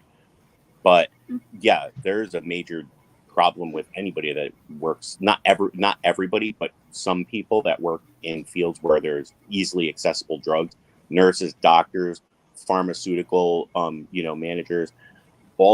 There are so many of them that steal drugs for personal use or to distribute. So there is a possibility that the bag they took was just filled with a bunch of pharmaceutical stuff that he stole and he was going to sell. And they're just like, yeah, we have them in connection because the same pharmaceuticals were given to Keegan Kline and he had a bunch of them in his cabinet.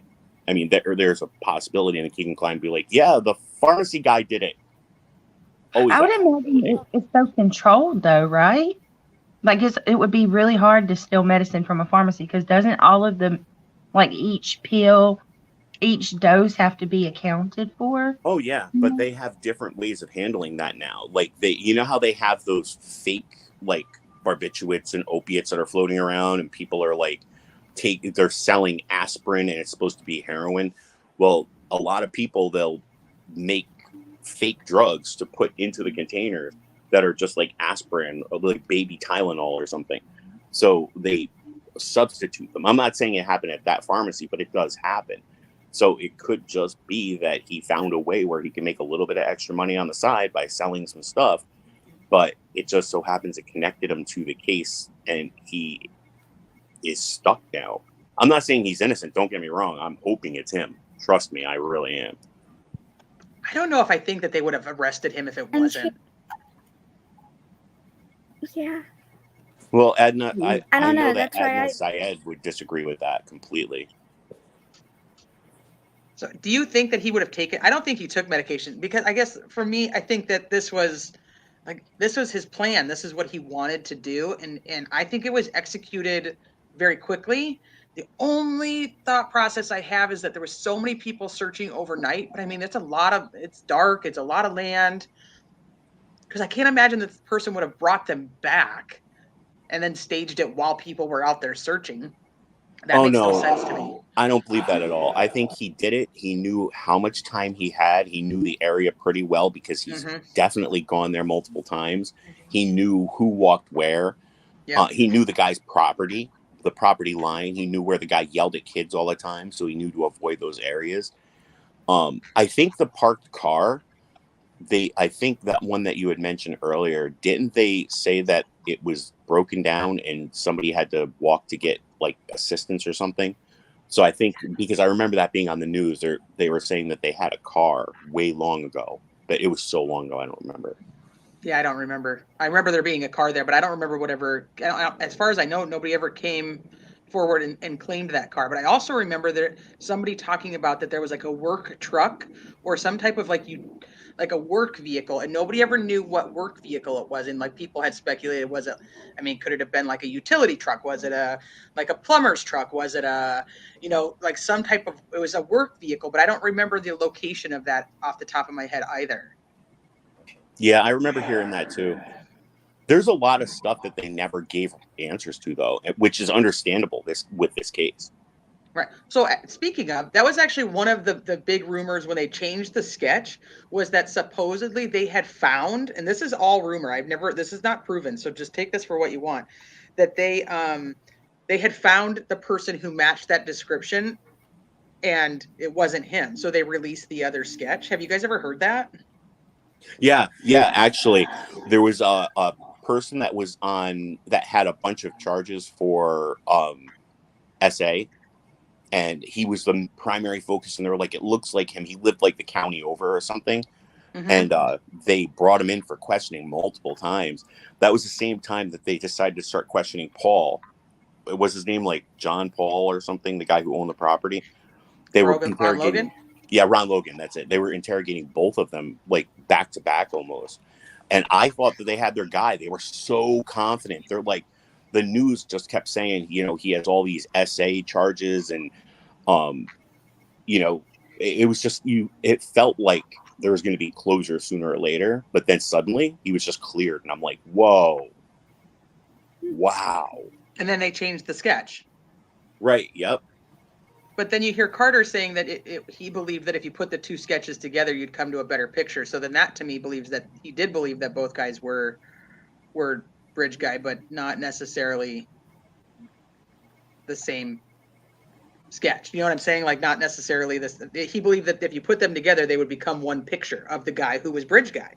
So then if that's the case, then Carter would know that somebody was arrested and the other sketch was cleared. So it kind of took that away from me. Like, wait a minute, I thought that was the whole thing, was that the guy had already been cleared. And I thought that I had saved all these documents, and apparently I haven't. So I apologize to you guys in chat, but I wanted to talk about all the motions that have been filed in the last couple of days.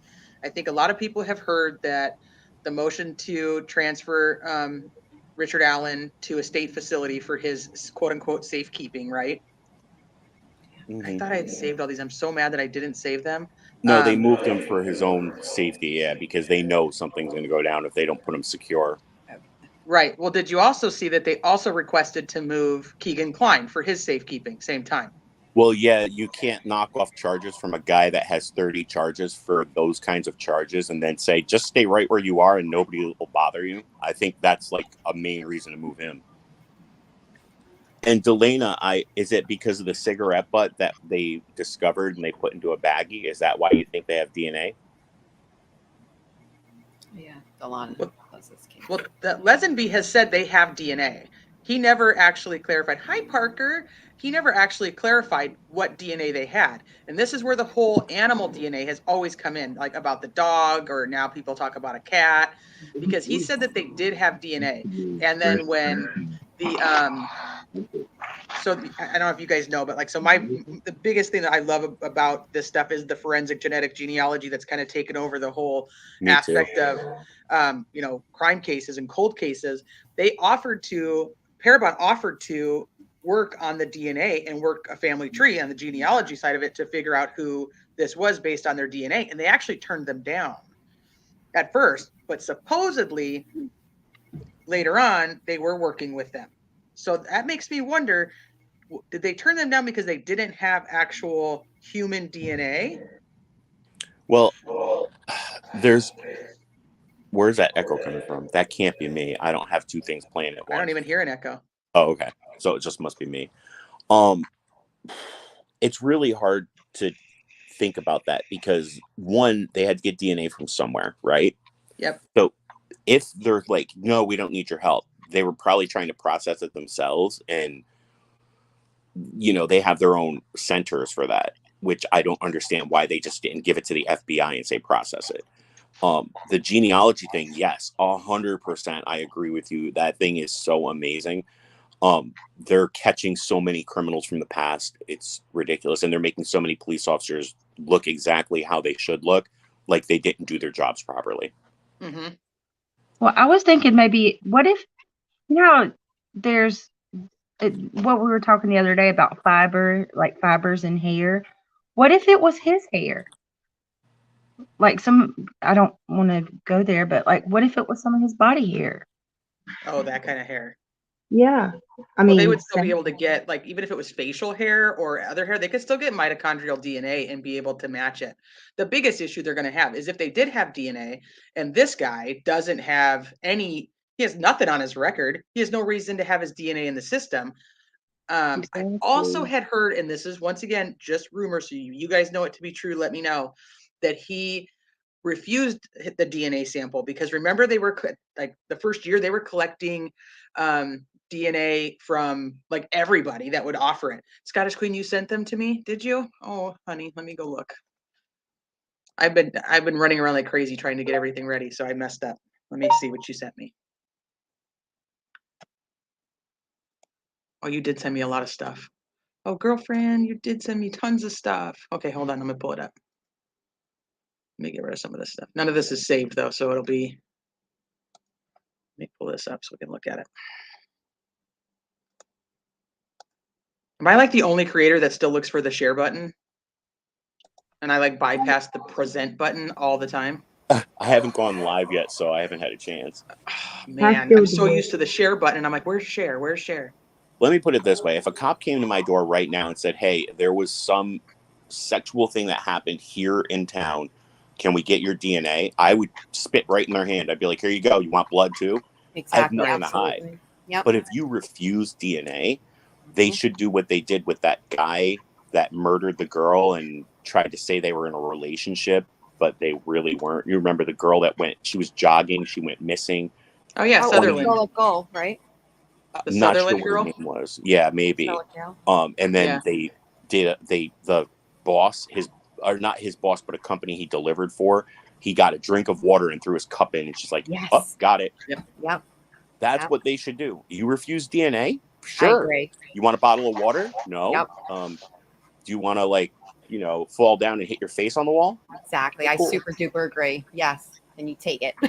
Yeah, I think that's the problem is like Steel Ribbon's like, yeah, not me, go get a warrant. And I think that people feel that way because then there's, I know this sounds so silly, but there's people who believe that law enforcement is going to take their DNA and plant it in places. And if you don't give it to them, then you don't have to worry about that. But I said this on the last stream too. Like, I know it would cost a ton of money, but I'm like, how much money could it really cost us to run some DNA on these guys that didn't give it when you know that you can get it from the trash anywhere?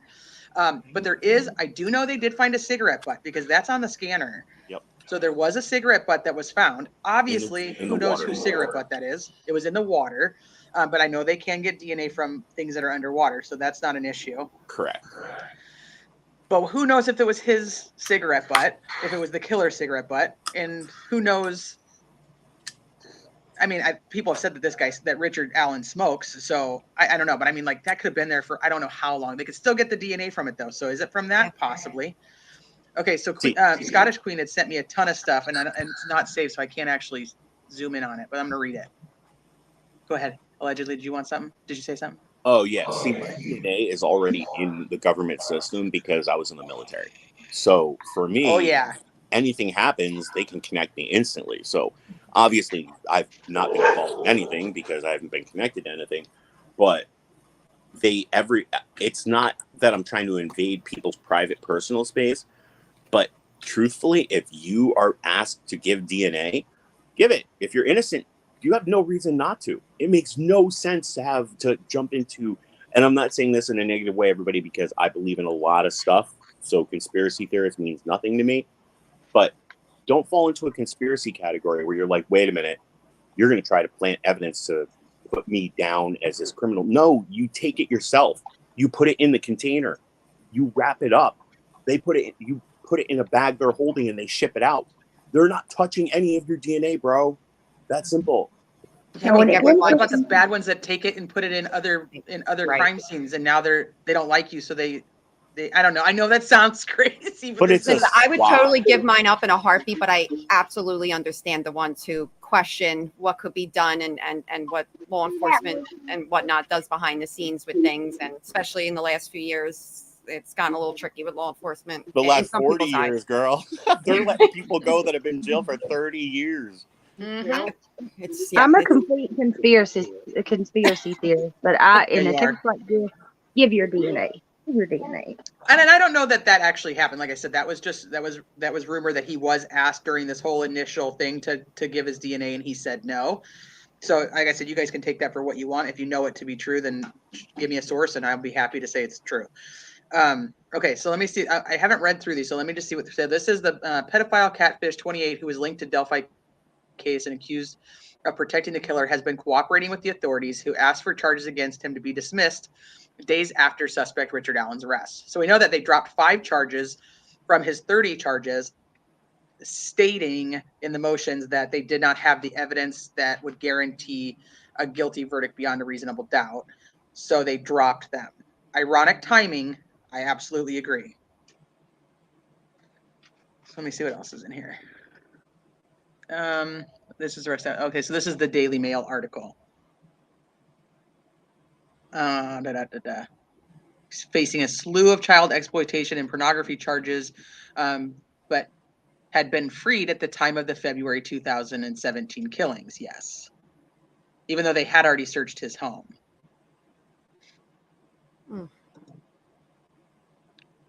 Let me see. Filed a motion asking the court to dismiss 5 of the 30 charges. The details of what led police to Allen's door, just 5 miles from where the girls went missing, remain under court seal. An unusual situation. One of the reasons for the seal is that probable cause affidavit names 1 or more suspects who have not yet been charged. I agree with this. And there's a big reason that Libby's family, and I don't know if you guys have seen it yet, but Libby's family has a petition they created on like change.org, which I struggle with because I don't feel like change.org changes shit. But the fact that they have it shows that they want this to remain sealed. So that means that I think they all think that there's more people involved. Like this is way deeper. Yeah.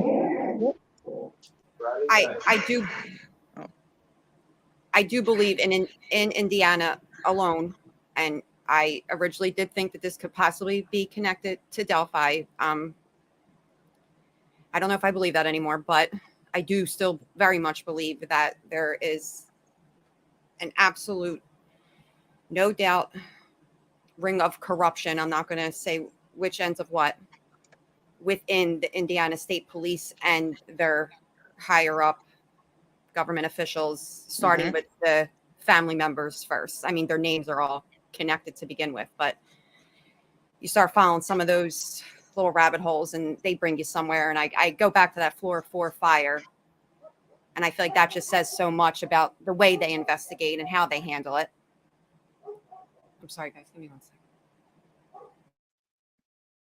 Let me see. So my curious part of the whole thing wasn't even them dropping the 5 charges. I was like, okay, you guys can say what you want to say about the 5 charges. But if those 5 charges weren't even the biggest ones he had, so a deal to me would have gotten him bigger charges dropped, or at least a good lawyer would have.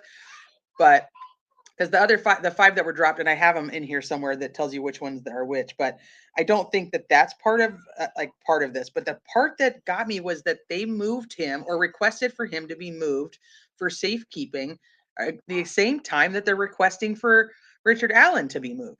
Do you think it's because so many people are, what do they call it? The bloodlust of information.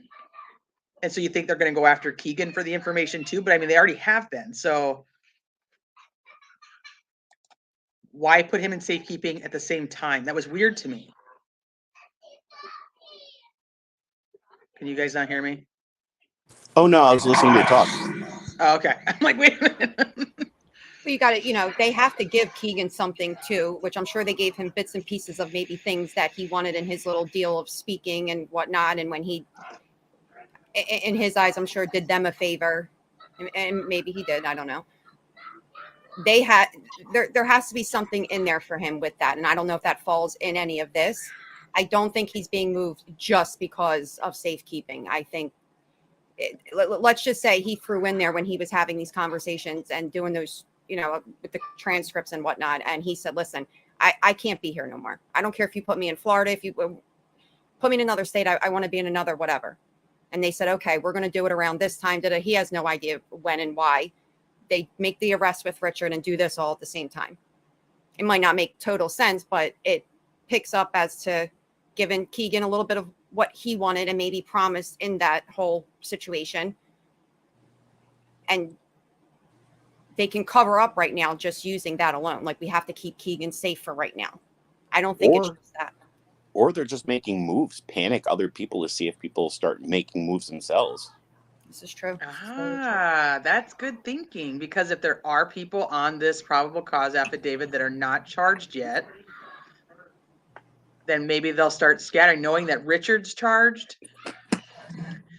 So this is, I struggle, because I think a psychopath, a crazy person who does this type of crime, I cannot see them working with a unit of people.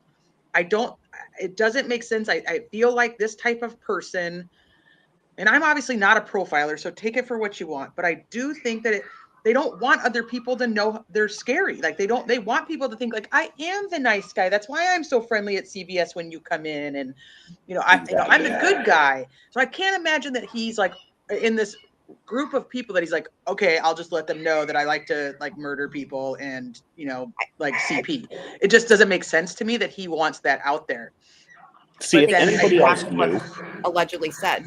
If anybody else knew right now and they were part of any sort of CP situation or even SA situations on the DL, videotapes, cameras, underage videotaping, they would come forward and be like, just to let you know, I want immunity. I want nothing to be charged with, and I'll give you all the information about him. They would get away with 20 years worth of distributing and videotaping and doing all that stuff just to give them the conviction they're looking for. If there were other people involved, they would have had 20 years of cleanness. Yeah, if you give me total immunity for everything I tell you, and I cannot be ever charged, I will give you all the information you need to put Richard Allen away because he did it all. Right. And nobody's come forward to do that. And it's that simple. They would even get federal witness protection. They would be like, I want my identity changed too. I want to be moved to a different city.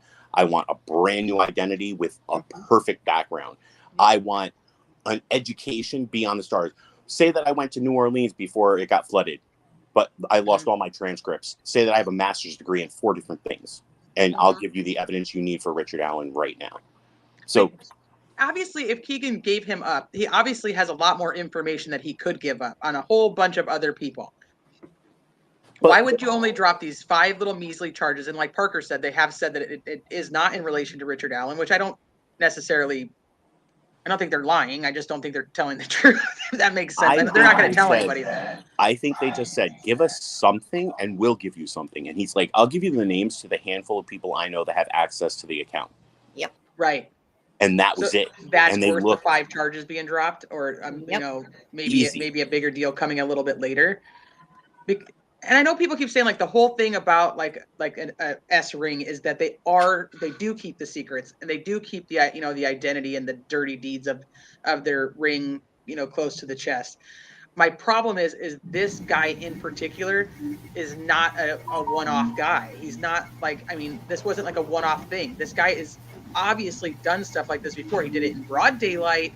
He staged the crime scene.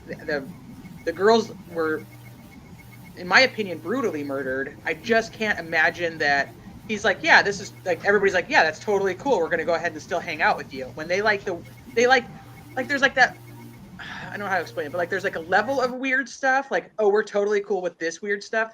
Okay, here, I'll put it to you like this. People go to prison, and they go to prison for murder. They go to prison for the R. They go to prison for all kinds of stuff. But when you get a child killer in there, that's like crossing the line, and they're going to like take care of it, like prison justice, right? Oh, yeah. Yep. So, but like all the shit that you just are in here for, like, that's not bad. So that's like, I have this weird thing with this whole, like, it's okay that we do these types of things, but man, you killed them. Like, that's not cool. Like, they wouldn't have him in their circle. Does that make sense? I don't know. It's like, he's too bad. Because he was never, not only was he too bad, I actually think outside of this ring, he might have been, I mean, if we're really, let's just say we are talking serial killer type of situation, this man already knows what to do. I totally agree with allegedly when he says that he almost like, he went and found them. He went and found himself a Keegan that was connected to this, that, and the third, or to maybe find that girl or that perfect situation. And then he comes across this ring that he can not so much actually insert himself in, but make himself a part of without them even possibly knowing like it. A temporary pass. It's just like having a group pass to 1 month free for an app. Well, right. I don't know if I want to join you guys because I don't know if I can trust y'all. Well, how about I give you a little incentive? Here's one of the accounts that we work with. What do you guys share? Oh, wait until you see. Cool. I mean, just to clear the air about all this, you do know that a lot of these really bad people that are into the CP rings, not all of them get prosecuted. So here's a case for you to look up. Operation Emissary. It was out of Newark, New Jersey. They were trying to trace down a Russian CP snuff film, distributor. The majority of the people who had membership for snuff films from 6-month-olds to 14-year-olds, none of them have any charges. You know what they have to do every month? Report to Newark, New Jersey to check in. They still have a driver's license and everything. They're not on the registry or anything because they gave up all of the information to catch the big guy. Hey, Molson Man. I really hope that they've got this guy on watch 24 hours around the clock. Because if he's one of those that like his image is everything, I just, do you think that he would potentially try to unalive himself before taking accountability for something like this? Oh, I hell mean, no. think about this type of case. I mean, it's Delphi. It's been 5 to almost 6 years. You know, the community wants justice. The world wants justice. Now this case went nationwide. You know, like He's not going to have much to worry about. He's going to have a Chris Watts, bedroom situation where he's locked away in his own little cell in this one wing. So he's not, I don't think he's going to do anything. Like Ariel Castro, even though he supposedly hung himself, the dude was like too tall to have done it. Everybody knows it wasn't done, especially with the cameras off and none of the guards are around. Come on.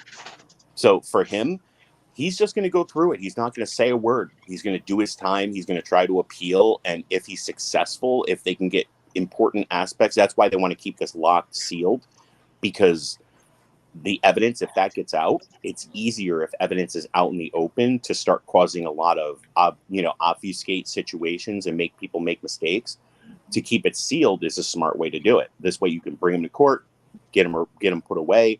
He'll have his own little cell and his lawyers have to work trying to appeal. and that still shows that there's more people. Well, for me, it still says that there's more, that there's a potential to absolutely be another person or whatever to maybe connect into this supposed ring. But like you said, those higher ups, they don't ever serve the time. They don't ever get into trouble. They keep their positions. I mean, these rings last forever. They go forever. It's just that people, it's more the totem pole guys, they kind of interchange in and out, and whether they get caught or they, whatever happens type of thing. That's why I'm just hoping that we have a true crime case where it turns out to be super positive and awesome and great for everybody, and nobody's sad or upset that, there was any sort of bad crime committed. As in what? Give me an example. I don't know, the cure for cancer. We could do a true crime a whole segment on if they cure cancer. We'll be like, hey, guess what? They cured cancer. Just do a whole true crime. Yeah, that. Well, I'll throw out a conspiracy for you then, because Brittany's on panel and I know she loves conspiracies, because the theory on that is that there is a cure for cancer. Well, cancer has been cured. Too. I always thought there was. If you think about it, none of these big politicians or rich people ever die of cancer. It's always like everybody else. But the only reason that came up was the poor little child that was 1 year old that beat cancer, and then her father, killed her. Yep. It was a horrible story, but we could hopefully someday have a positive true crime story where cancer was a criminal and he finally lost. Yeah, that would be nice. Yeah, because they have a cure for everything, but they can't, well, in my opinion, they can't, Pharmaceutical companies can't lose all the big money, pharma's and not pharmaceutical gonna let go of companies that. back all the politicians, so the politicians can't call out the fact that the pharmaceutical companies actually have these things. So it's a circle. I and actually obviously we posted don't that. have I posted that that's about why a I year like ago. to see. You know what's up. No, like throughout all the years, I always told people, because I'm prior military, but my dad was prior military. His father is prior military. And my dad was always like, drink out of the tap. It won't kill you until you're like 50. And I'd laugh about it. And then finally I found out that the pharmaceutical companies had dumped so much pharmaceuticals into the waterways. And I tried to warn everybody in grade school, middle school, high school, all the way through the military. I'm telling everybody about this. Last year, they released a study, and it said that the pharmaceutical companies back in the 60s and 70s polluted all of the waterways in America to help enhance cancer, all of the different, things that could happen to somebody. And I'm like, this is why I never drank tap water. When I order groceries, they call me the water guy, because I have like 12 3-liter jugs of Polar Springs every 2 weeks, plus 6 to 10 Crystal Geyser, 2-gallon jugs. Never touched ever. I only shower in it. That's it. Won't drink it. So I will not drink it. I don't blame you. Okay, so I had a question up here that I wanted to ask you guys. Hold on, let me find it. I work with like a couple different families, and should I say moms more or less, and their babies have different stages and various different types of cancers, and all of these babies are under the age of 3. Aww. And blows my absolute mind, and it's so infuriating. That's not even the word, but 2 of the babies were on like clinical trials, and it was working. It was literally, it was working. Like, it was working. These babies they all suffer from Sanfilippo syndrome and things like that. So to be able to see that how they run the cancer medicine market for a child versus how they do it for an adult, it is absolutely so, like, we do not take care of our babies the way our government does not take care of our babies the way that they are supposed to, especially our sick ones. That always saddens me. Like, all these cases with children, anybody under the age of 18, because for me, they don't have the mental capacity to make their own choices, whether it be healthy eating wise to safety wise. Yeah. It always bothers me. So Kids wait, need everybody remote. in chat, we have like 236 people in here, and I think there's only 119 likes. Guys, just hit like. It's free, 100% free. So isn't subscribing, and it helps out the channel. Well, thank you. And Yes, please hit the also, like button. I want to know how many people are married, because I want to start preparing case files for future, disappearances. I'm just kidding, everybody. Don't tell me if you're married or not. They got to get to know your personality. Mm-hmm. Just watch my Darrell Brooks video. Oh no, you know what will tell you my personality? What if Jeffrey Dahmer was born female and named Velma Dahmer? Those are the 2 videos that I made, and they're animated, so you'll enjoy them. Actually, too, guys, don't forget, go over to Allegedly's channel. If you're not sub, please go check out his very last video live situation. Not lives yet. But I haven't soon. done lives yet, but I've been releasing like a couple of videos. The Quentin one I couldn't really put a lot of comedy into, because just making those Polaroids of him, it broke my heart. Like, he's so adorable. Gosh, isn't he? He's so freaking cute. I can't stand it. I think about him every day. Freaking huge eyes. Mm-hmm. Little baby doll eyes. There was one video I saw him riding his little, like, where you sit on it's like a little motorcycle and you use your legs to push, and it was just the cutest thing. His laugh was so amazing. He seemed like he was just such a goofy little kid. I just can't imagine. It's heartbreaking. It's heartbreaking about that case. Oh, I think Molson Man did watch one of my videos or 2 of my videos. I think he watched my Terrell Brooks. Hi, hiders. Okay, so Brittany, your question was, do I think that he would unalive himself? And my answer to that is no. And David Gammon actually said something that psychopaths will not, they don't think they did anything wrong. So I don't think that he's going to have any guilt like that to do that. Also, if he did want to do that, he knew they were onto him at least by October 13th when they served the search warrant. They didn't arrest him. I think they brought him in on the 26th. They have 72, 48 hours, whatever it is, to hold him, and they charged him on Friday. He would have had a couple weeks to be able to do it. I think that if he actually felt any guilt or was worried about what was going to happen, he would have done it then. Yeah, and look at his mugshot. His mugshot tells it all. His chin is up, Right? his head is back, his chest is out. Mm-hmm. He wants to hear what everybody has to say. That he wants to know how stupid people were in his own town and the world, and on YouTube and all the social medias, that they couldn't figure out it was him. He fooled everybody for 5 years, and it took. I think he was impressed with himself. I mean, Absolutely. I'm impressed with him, because if it was Keegan that mentioned his name and that was what led the police to him, if it wasn't for Keegan remembering him being part of that whole thing, he would never have gotten caught. He would still be at CVS smiling at everybody. Yeah. I believe, like, when we see those photos of him, I think I've seen 2 now where the composite sketch is behind him. I think he's proud of that.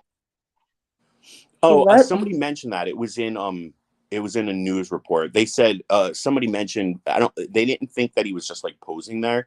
That was the whole town has it everywhere, almost on every wall. Those pictures, the bridge guy photo. So for him to be there, it was just natural. He was just sitting at the table. Somebody took a picture of him, which is very abnormal when you think about it, because he's not in a lot of pictures. He tries to get out of them, to be honest. I think it's weird about the talking. like he's like his wife talks so much, and maybe that's how their relationship's always been. Maybe she's always talked a lot and he just doesn't. But like they're in so many, she has so many videos up too. And okay, I don't want to stick too much on the wife because I know people get really upset with me when I talk about the wife. But I find it very weird, her social media history being very empty in 2017, very big in 2018, and then dies down again in 2019 with the second release of the sketch. Like I think it's kind of interesting to me, but he doesn't ever talk. But she could also have a lot private. There are a lot of friends only. Right. There are a lot of places where, like, I forgot to do that when I first started my page to make things public. So it was only being shared to me and one other person. And the person's like, you get more people to see it if you shared it public. And I was like, oh, thank you. I forgot. Yeah. And maybe that was what he did. Think about that. He did what he did, right? She's posting. And he's like, hey, why don't you make those private? Keep it between your friends. The world doesn't need to see this. Yep. Or did he know something? Or does he know something and is involved? And I'm not saying he's not involved. And I said this about something last night too. And he's one of the smarter people in the case that knows to keep his mouth shut. And is afraid that he will accidentally say something that will then get him racked with more charges, since his charges were just dropped with the 5. Maybe. I was also thinking that what if Richard Allen wasn't the perpetrator, but he's protecting somebody? Yep. So I wondered that based on his charges, they have, and I'm sure you guys have all seen this I know tons of great channels have covered the fact that, he's got the little 2 after his charges, right? Like the parenthesis 2 and what that means, that it wasn't like a straight up, like he just went and unalived people, that he actually did. It was unaliving while in the act of something else, basically with all the cofactors, because Indiana doesn't have degrees of murder. They basically just have murder. And then you have like almost like aggravated circumstances, but it's listed a little differently in that state.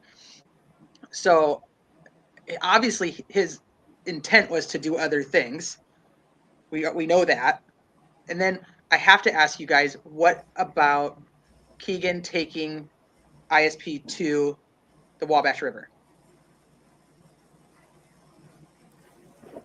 So when that first happened, my thought was they brought him there because, and police do this a lot with not just criminals, but they do it with witnesses. They'll bring you to a location and they see if you look at stuff, because they could bring you to a total of one location at that river that had nothing to do with the crime. They found nothing there, to see if you're just making up stuff while you're giving them information. Well, I know that me and Richard Allen came down to the river at one point right here.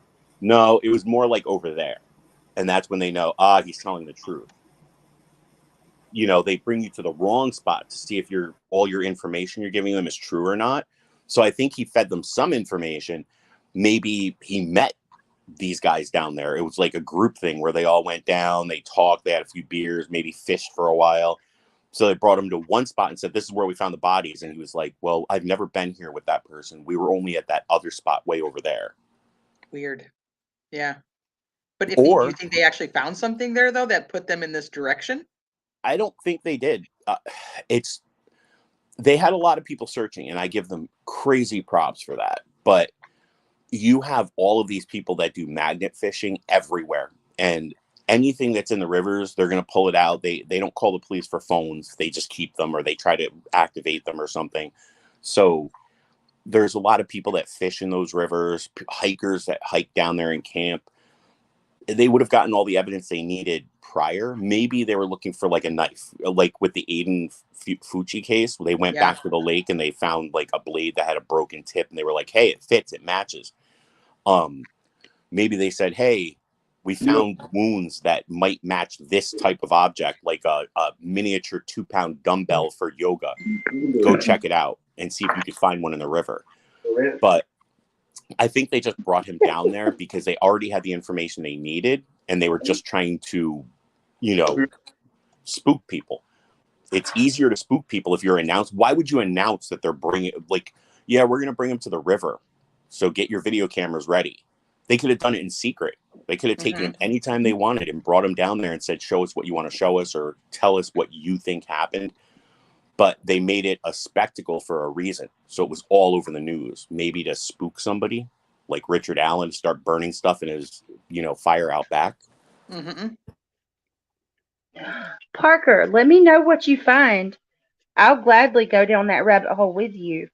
Parker said, if you guys aren't subscribed to Positively Parker's channel, I highly suggest you do. I think that she's a very underrated creator. She's very, very intelligent. And for anybody who is following the Quentin Simon case, my first live on Quentin Simon was 2 days after he went missing.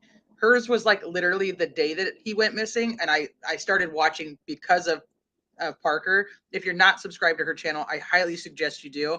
She's on top of true crime, and I think that more people need to see what she's about. So she please, does. Just go over there and subscribe. Parker covers everything, and she's on it though. I mean, like right off the bat, like people are like all these like, like high subscriber channels are like, we're the only ones covering it, and I'm like, Parker already covered this like 3 days ago. Nice try. Bullshit. And she's a sleuth, like that's out of I think people don't know how good she is. No. And hi Tia Dash, if you guys aren't subscribed to Decipher podcast, you're missing out there too. So you guys, I mean, telling you like Tia and LFT, I don't think LFT's popped in yet, but they're big sleuthers. They love a good timeline. I think that people don't realize that about them. If you want like straight facts, get over there and subscribe to them. They'll tell you how it is. Molson, man, you better come back to my channel. I'm gonna have to come over to Jen Lou's and pull you out of there. So Molson, I'll have to say that she said that you carried like her very first live for her, and that she refuses to delete it because you did such a great job, even though she was terrible. I'm just gonna have to become mods on everybody's channel so I can just start clicking images and joining everybody's channel. Yeah, do it. Parker, you're very welcome. I think that I do. I don't think that people realize that you're there, and I want them to know that you're there. Okay, let me see. Delaney says, whoops. Go ahead, Allie. I'm sorry. I was going to say, Parker's one of those creators who is like is so quiet, but so like attentive and meaningful to the cases. And I mean, if I didn't find Parker, I wouldn't have found most of the creators that I found that are covering so many different topics. And I mean, I don't know. I was gonna. She's just good people. She's good people, and she cares about the right things, and I don't want people to miss that. Yes. I like that. See, she cares about the right things. I like that. She does. She cares about the right things. Said that perfectly. Yeah, and then Parker's heart is definitely in the right place. 100%. It's just hard because like you see these other channels, and like a lot of channels will grow, and it's like it's off of chaos and drama and fighting, and it's like now like true crime people, we want answers to cases. We care about the victims. We want to be able to talk about the facts, try to put the facts together like a puzzle, figure out what pieces we're missing and where can we find them. And I like that, and I know that that's what you'll get when you go over there. So I do recommend. Some major love to Parker tonight too. She definitely deserves it. She really does. She puts her heart into a lot of all of her content, and she came out, and I remember when she started her channel not that long ago, and she really has. She's put her heart into it. Yep. Go give her. She's covered more cases than I can keep up with too. And Isn't it crazy? Details. Let me see. It's Once so the focus weird. goes back to Quentin, watch the live today, all about drama. Quentin was not discussed at all. It's disappointing. It is. And this is actually when I went on Brittany's channel earlier today. I went on my high horse, and I stood on my pedestal for a second, and I was like people need to stop caring so much about the YouTubers and start caring more about the victims. Yes. So who cares about whether the YouTubers want to fight with each other or they want to go out there and do whatever they want to do? Like, just focus on the timeline, focus on the facts, focus on what we do know, just like literally what I just said about why we like true crime. Focus on the pieces that we know we can put together, focus on finding the pieces that we don't have yet, and don't care so much about the YouTubers and their chaos. because then it filters into the channels that do care about the victims. And I'm telling you right now, I stopped covering Summer because of it. And I won't stop covering Quentin because I won't give up like that. I mean, I still follow everything to do with Summer, but the chaos really just made me go, whoa. The best part is all of us in the true crime community, whether we're on that side, this side, whether we like to be part of chaos, whether we don't, no matter what it is, if we just all brought that together, knock the bullshit out the way and all of our opinions and emotions and this, that, and the third, like you said, bring that solely back to the victim, the families, and the shit that we're not getting and that we need to find out to help that family, to help that victim, to help that voiceless whatever. We would be very surprised to see what we could put together with all of us, no matter which side we're on. Before it goes away in chat, JPL made a very interesting comment, and the one that allegedly just put up, about how did his parents not put it together. And I'll say it from my side of things again, because I know there's some newer people that were not here when I shared my original spiel with it all. And I think, let me put it this way, they're very not good, but there are many tactics that people who know what they are doing, especially people within a certain range, they know how to say stuff and do stuff to where it would seem normal to anyone who didn't actually know what was going on. And I believe they could have disguised their conversations or whatever was going on to make it seem like there wasn't a bigger picture. I mean, obviously now they probably know, but I don't think they knew at the time. Oh, agreed. A lot of families, just like Watts's mom, refuses until this day to believe he did anything, and she's just like, my son couldn't. I mean, that's the mother side of her, of course, but you know, it's tough because sometimes people know, they just don't want to say anything. They just keep their mouths shut because they're happy. Their life is perfect how it is. And if they suspect somebody, they don't care. You know what? As long as it's not happening to them and it's happening to somebody else, and their life is as happy as her on that gondola and her on that mountaintop, she could have just been content just ignoring it, turning the other cheek. So sad, right? But I also feel the same way. I feel the same way about Cindy Anthony. Like, there's these parents who just like refuse, even though they know that the child is guilty, they refuse to like acknowledge it, because I think that there's a lot of inward looking of how they raise the child and where they come from, and how that affects the child, and they don't want to admit that. And I know people are really like off on like on Billy Joe on when it comes to Quentin's case. I actually think in my heart, I think she knows that Leilani did it, and I think she wants her arrested for it. That's what I think. And I know that people don't always necessarily agree, but I do. And when somebody said something about how did his parents not know? Are we talking about like Keegan's parents, or who are we talking about there? Yeah. Hi, ATS. Hey, Truth and Transparency. The owner of Country Club Roadhouse is family friends with Alan's family. The owner of Country Club Roadhouse is family friends with Alan's family. Okay, you're gonna have to tell me more about that, because I don't know that part of the story. Hey, ATS News. I just want to piggyback off of ATS News. Look at Lana coming in with some facts. Okay. Talking about channels. Amber's is my morning. That's my coffee channel. I live for Amber's morning live streams. Well, I have to live for her replays, but whatever. Because it's like what, 5 a.m. for you? Every time I get the notification, I'm like, yes, Amber's going live, and then it's like, nope, that's at 5 a.m. See you on the replay. And then I like go into a chat with Amber, and I'm like, okay, so when you said this is what I think, and then when you said this is what I think. Amber and I are both from New York, so I'm up at that time, get ready for work. Something I noticed though, like with cases, just listening to her, we have a lot of the same thoughts on many cases, like opinions and stuff. But I just wanted to say real quick before you get back to Delphi, I think now that Leilani is out of the home with Billy Joe's, that cloud's gonna kind of subside a bit. and she's going to start looking at things more rationally. And I think she's going to grow to accept that what Leilani's done, because she was already angry with her, So now that she's not going to be around so much to cloud her judgment, I think she's going to start seeing things for what it is.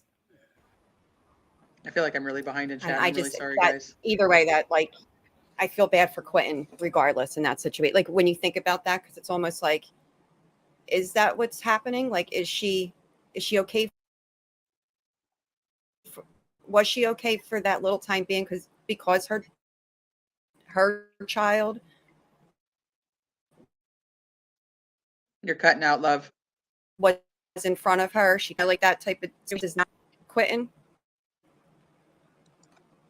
I can't hear you. Hold on, I missed what Pointer Lover was saying. Okay, just smash that because I think it's me. You were just cutting out a little bit. I couldn't understand the full thing, but maybe it was me. Maybe everybody else heard you. No, I mean, I heard parts of it, but not the whole thing. Okay, so Teresa says, and it's so weird to say my name into somebody else, but so Teresa says that the owner of the house on Country Club Road is Tony Klein's cousin. So is that cousin connected to the Allens in any way? I have not dug into that whole side of things to find the connection between the Kleins and the Allens. I know that a lot of people have. I'm just not one of them. So if you guys have information on that, feel free to share.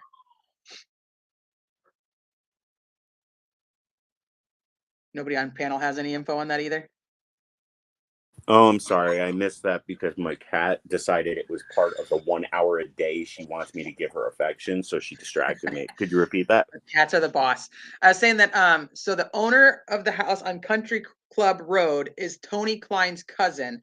So I was asking if the cousin is connected to the Allens, because I have not dug into how the Kleins and the Allens would be connected. I know a lot of people have, and so I didn't know if anybody's actually been able to confirm an actual connection outside of what we speculate with, Keegan working out a deal, taking him to the Wabash River shortly after they go to Allen's house or Richard Allen's house, find this stuff. I think that's the biggest tie.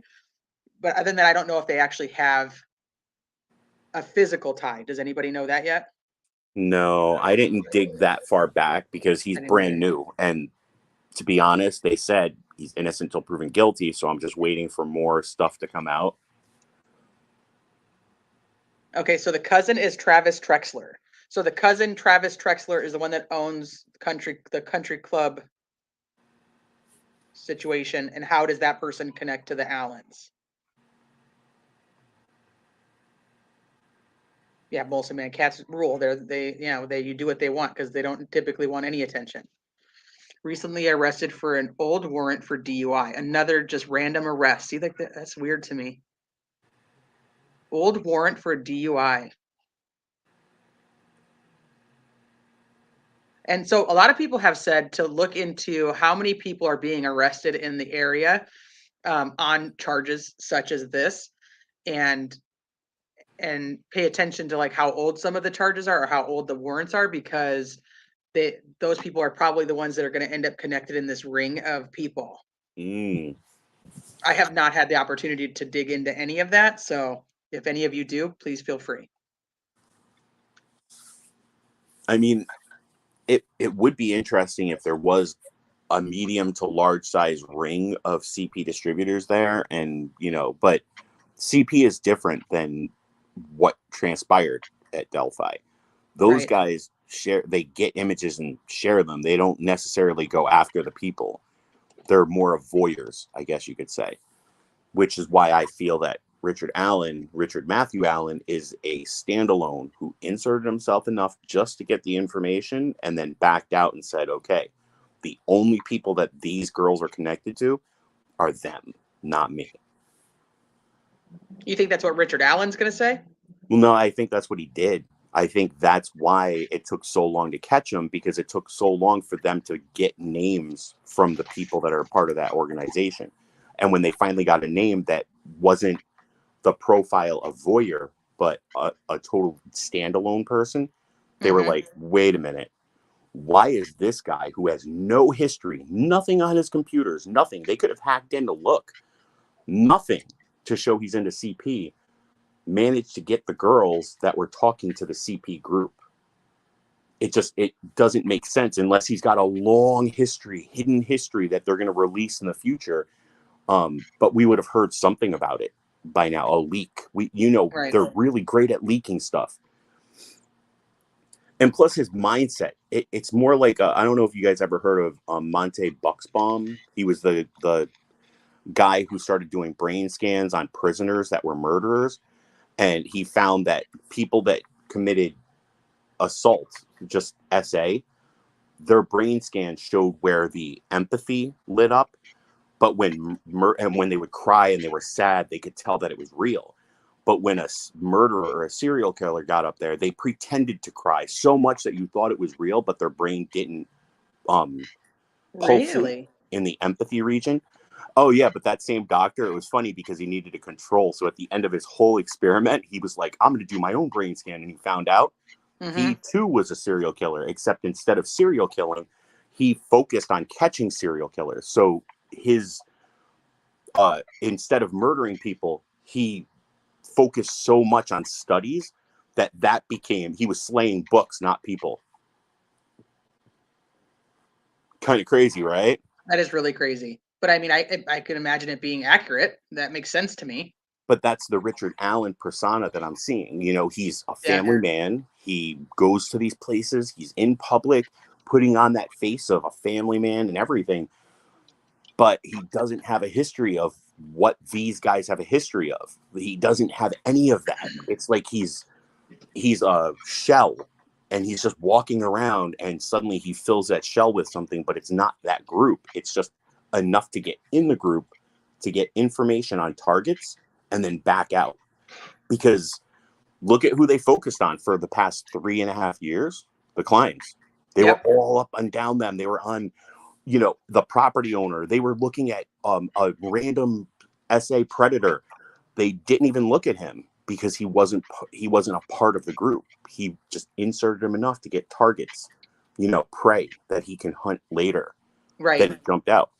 Well, that's what I think. And like somebody in chat just said, like, pedos escalate. And I'm wondering if that's what we do see, is we see this guy, and we were talking about this earlier, is that this guy who, when he was younger, because this typically would start in the teenage 20s of having these quote unquote desires to, do these things. And then you'll see the escalation. He didn't, there's just no way he would be the first person I've ever heard of that in his mid 40s decided to go and essay at least one of two young girls and unalive them in broad daylight in the middle of the afternoon in a public place. Right.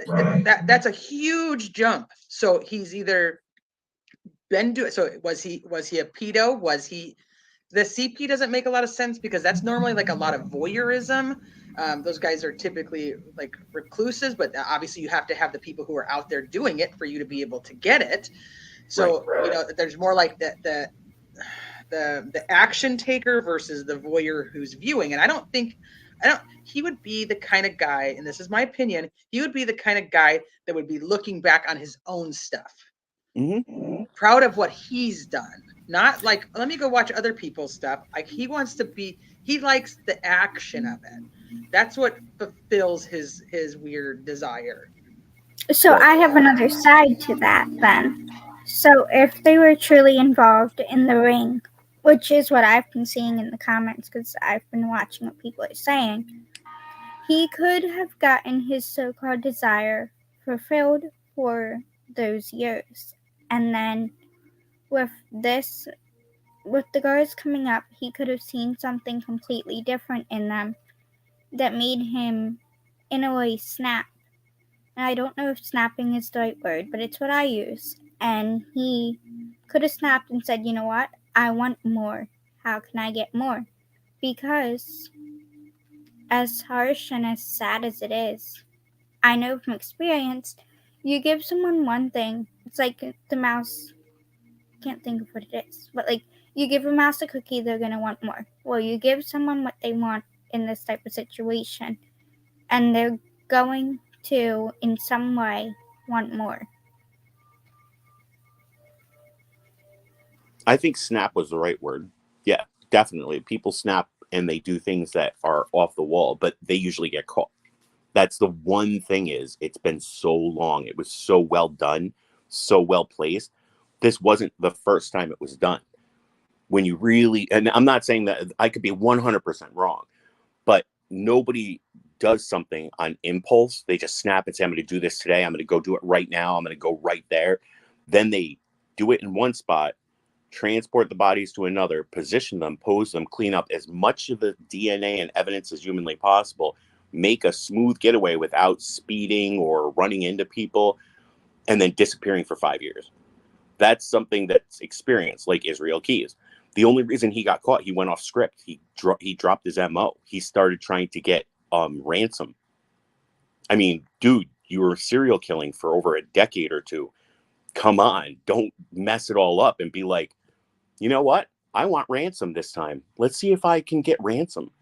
He got away with all of those murders because he built the way he did it. So for Richard Allen, he's either the luckiest person that snapped on the planet or he's experienced.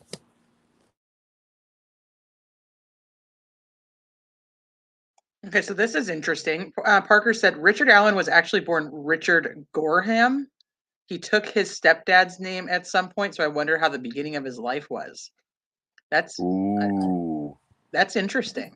And like Dave says, like trauma to cause psychopathy can come later in life, though. It can come later in life, but my thought process is then he would be starting out at a smaller level later in life. You know what I mean? Like you don't typically go straight to like full on woo. You know what I'm saying? Like there's still got to be some type of gradual effect. No. Well, you could, but you get caught. That's what I was saying. When people just jump to this totally new realm, that means they didn't research it. They didn't take time. They weren't like, how is DNA gathered? How do I cover up blood on dirt or blood on leaves? How do I, pose a crime scene?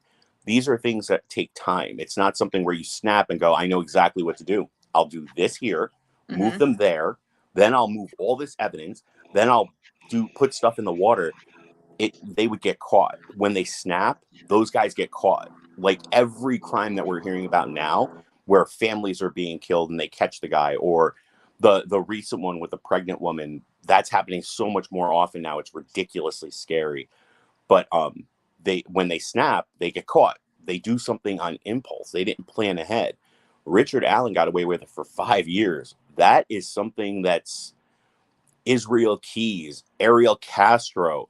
I mean, the big names in this community, that's them. That's not a Chris Watts who snaps and does it on impulse because of whatever reason. I don't even want to argue with anybody about the reasons. Right. There are a ton of people. Thomas Sharkey snaps. It took him a year, but they caught him. But that was a year. That was a long time for Thomas Sharkey. He was hiding out at his sister's. Then as soon as the police show up, he's like, nope, not going to jail. Those are people that snap. They make mistakes, and their cases are really quick, not 5 years long. So for him, there was nothing pointing at him. Now, the new last name that we have, could you imagine if you dug up a ton of stuff about that and he had like charge upon charge upon charge?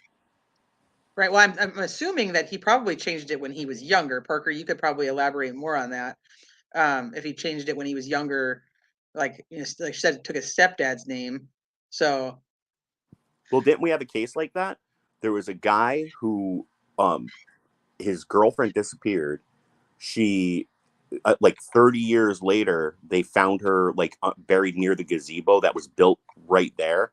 And he committed the crime at 16 under his real father's name, but then he was adopted by his stepfather. I remember something like that. But I don't remember the name of that. I remember something like that he had changed his name. But everybody suspected him under his surname, his original name, not the adoptive last name. So when he moved, nobody even looked at him sideways until they later found out he was connected because his last name was this before. Yeah. Oh, that's interesting, Parker. I want you to dig more into that. I'd like to hear what you have to say. That's interesting. I'm going to the restroom. I'll be right back. Okay. So JPL says he had a deviant and essay ideology and lived it out with what he did to the girls. It's insane that his fixation fetish was lived out without being caught for 5.5 years. Well, and this is where I think the psychopathy comes in, because I think this guy did not think he was going to be caught. He stayed there. He could have easily gotten a job somewhere else and moved. His daughter was grown by that time. It's just a weird thing to me that he thought he was good. He had no problem going to work every day with a sketch of what was supposed to be him on the front door of CVS, at the register of CVS. The bar he hung out had the posters up. I think everywhere in Delphi does. He did not care. Yeah, most of it does sound familiar. I don't know who it is though. Yeah.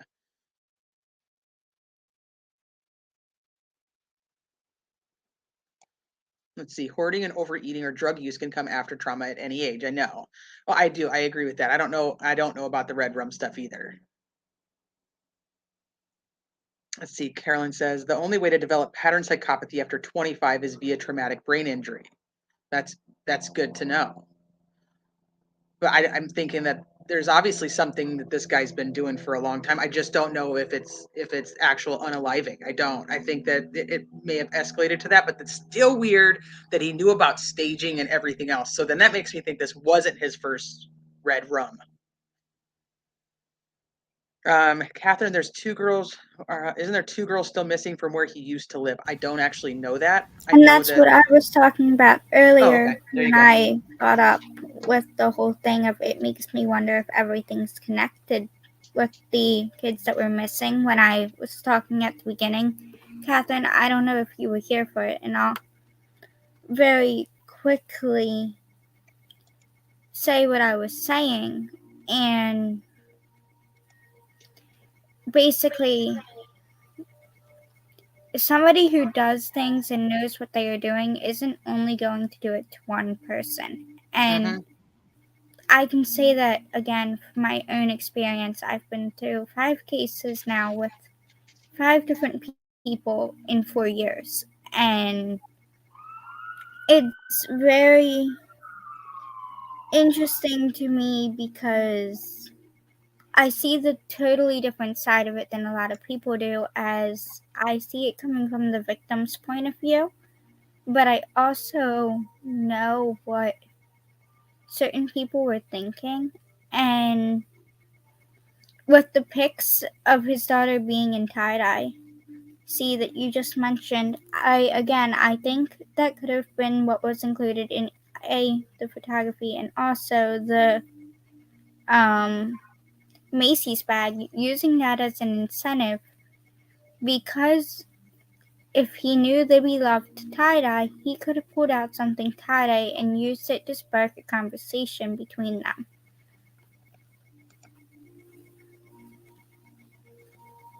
Yeah, like C-Dub says, it speaks volumes. The tie-dye pics of his daughter, and see, then that kind of puts you back into the thought process, was the focus really on Libby? But it seems like he really would have known more about Abby, but not to say that he hadn't seen Libby at Abby's house. He very well could have. And so the case that I know, and I can't right now remember the name off the top. I struggle. Cousin Elizabeth. Thank you, Trista. I struggle with that potential. What's the Lyric and Elizabeth case? I really struggle with that. No. Oh, sorry. Go ahead. Go back. Okay. I'm sorry. I went too far ahead. Where do you want me to go? The tie-dye pics? No, I was just going to say, sorry, I couldn't get to my computer fast enough to unmute it. But this theory about because his daughter does favor Libby, but I kind of look at it like, wouldn't that make him not want to harm her more so because it reminds him of his daughter so much? Unless he deep down inside wants to kill her. Yeah. Well, so so people think that Libby was the target, and I know that at the beginning there was a lot of talk about Libby's dad and what Libby's dad had previously been into. Yeah. And it's one of the reasons you never ever hear from him, because he did not want to ever speak on any of it. And so a lot of people thought Libby was the target because they thought that Derek was the target.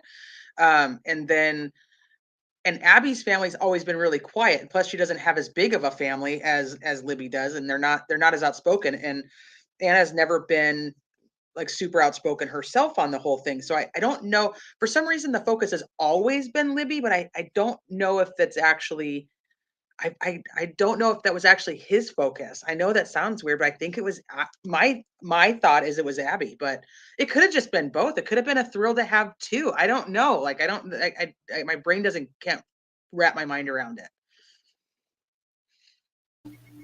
Well, So like there I was saying are, originally. sorry, Oh, go ahead. allegedly.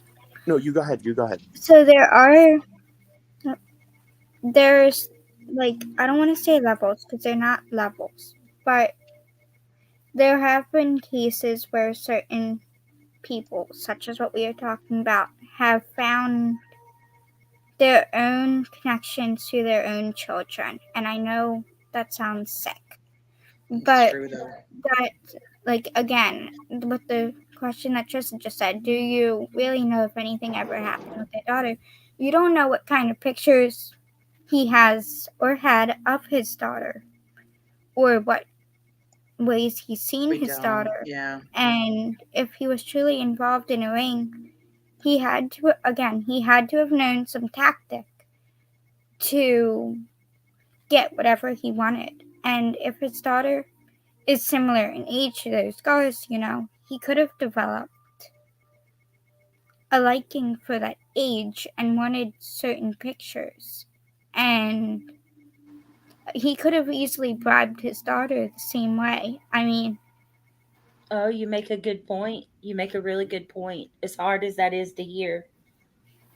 But we also know that a lot of these killers, their excuse for never harming their family, it's okay to do it to somebody else, but they would never harm their own child, even though they have thoughts of doing this stuff to them. Well, that was where I was coming at from that angle, thinking like thinking like what you just said, allegedly. I was looking at it from that angle, thinking, well, maybe that would have prevented him from wanting to at least target Libby. But I mean, I'm learning something new every day, and this case right here is bizarre. Yeah, you're talking about 6 years to try to unfold very little information and what people have put out there that, as quote unquote leakers, and trying to filter through everything. It's definitely not easy.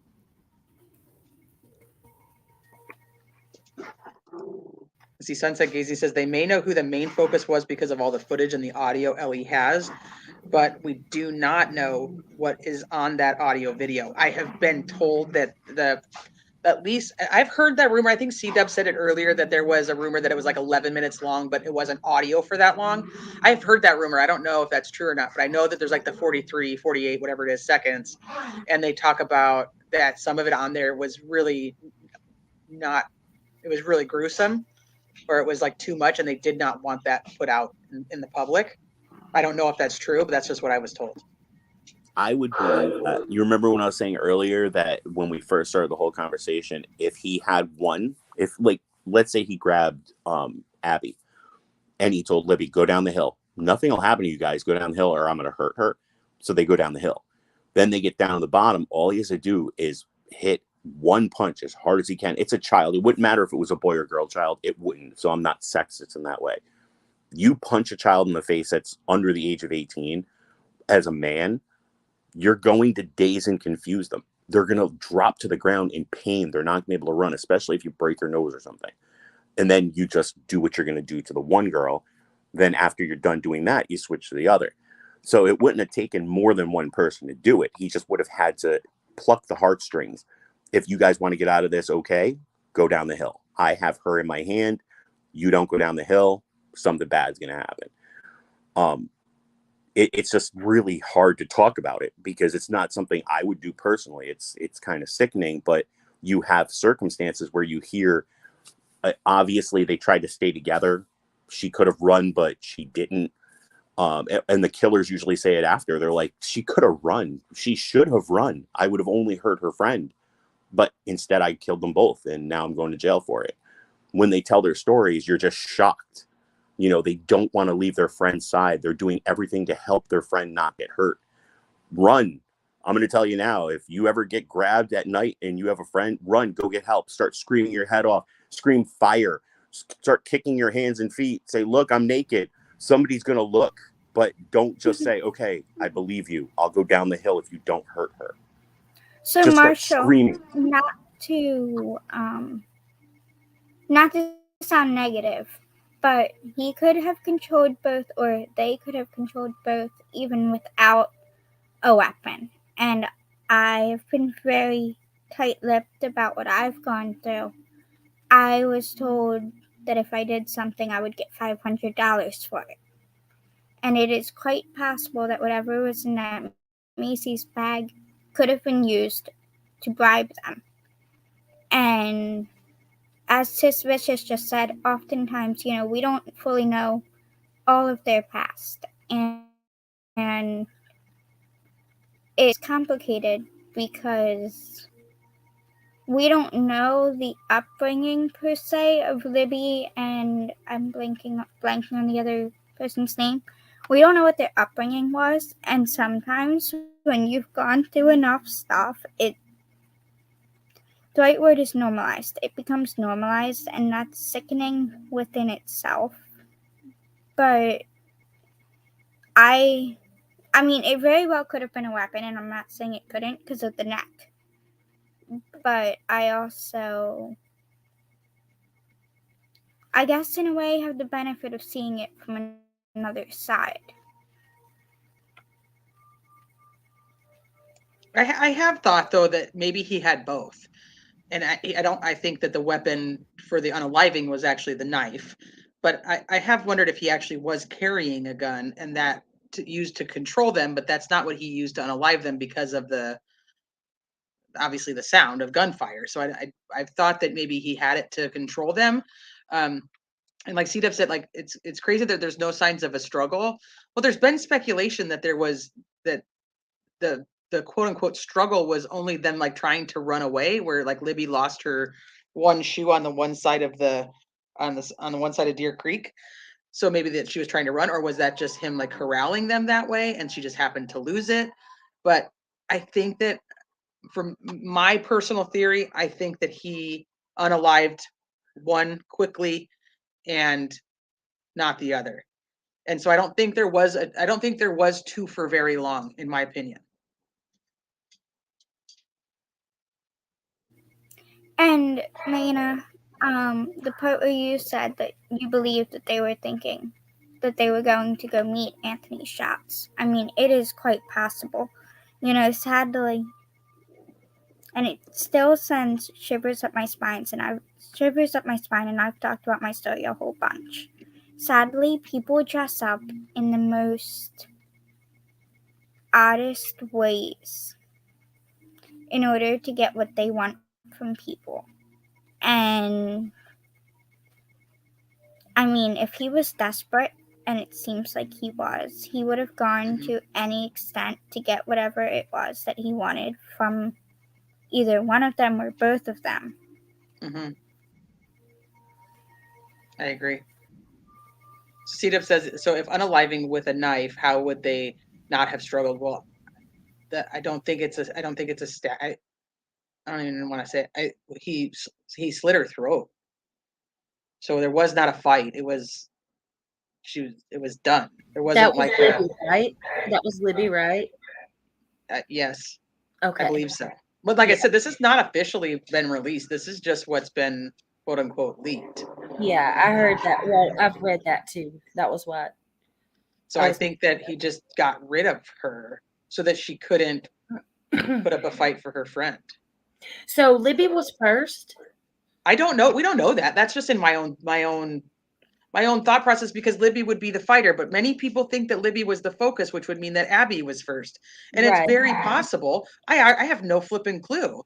In my theory, I would think that Libby's going to fight more or be able to put up a bigger fight.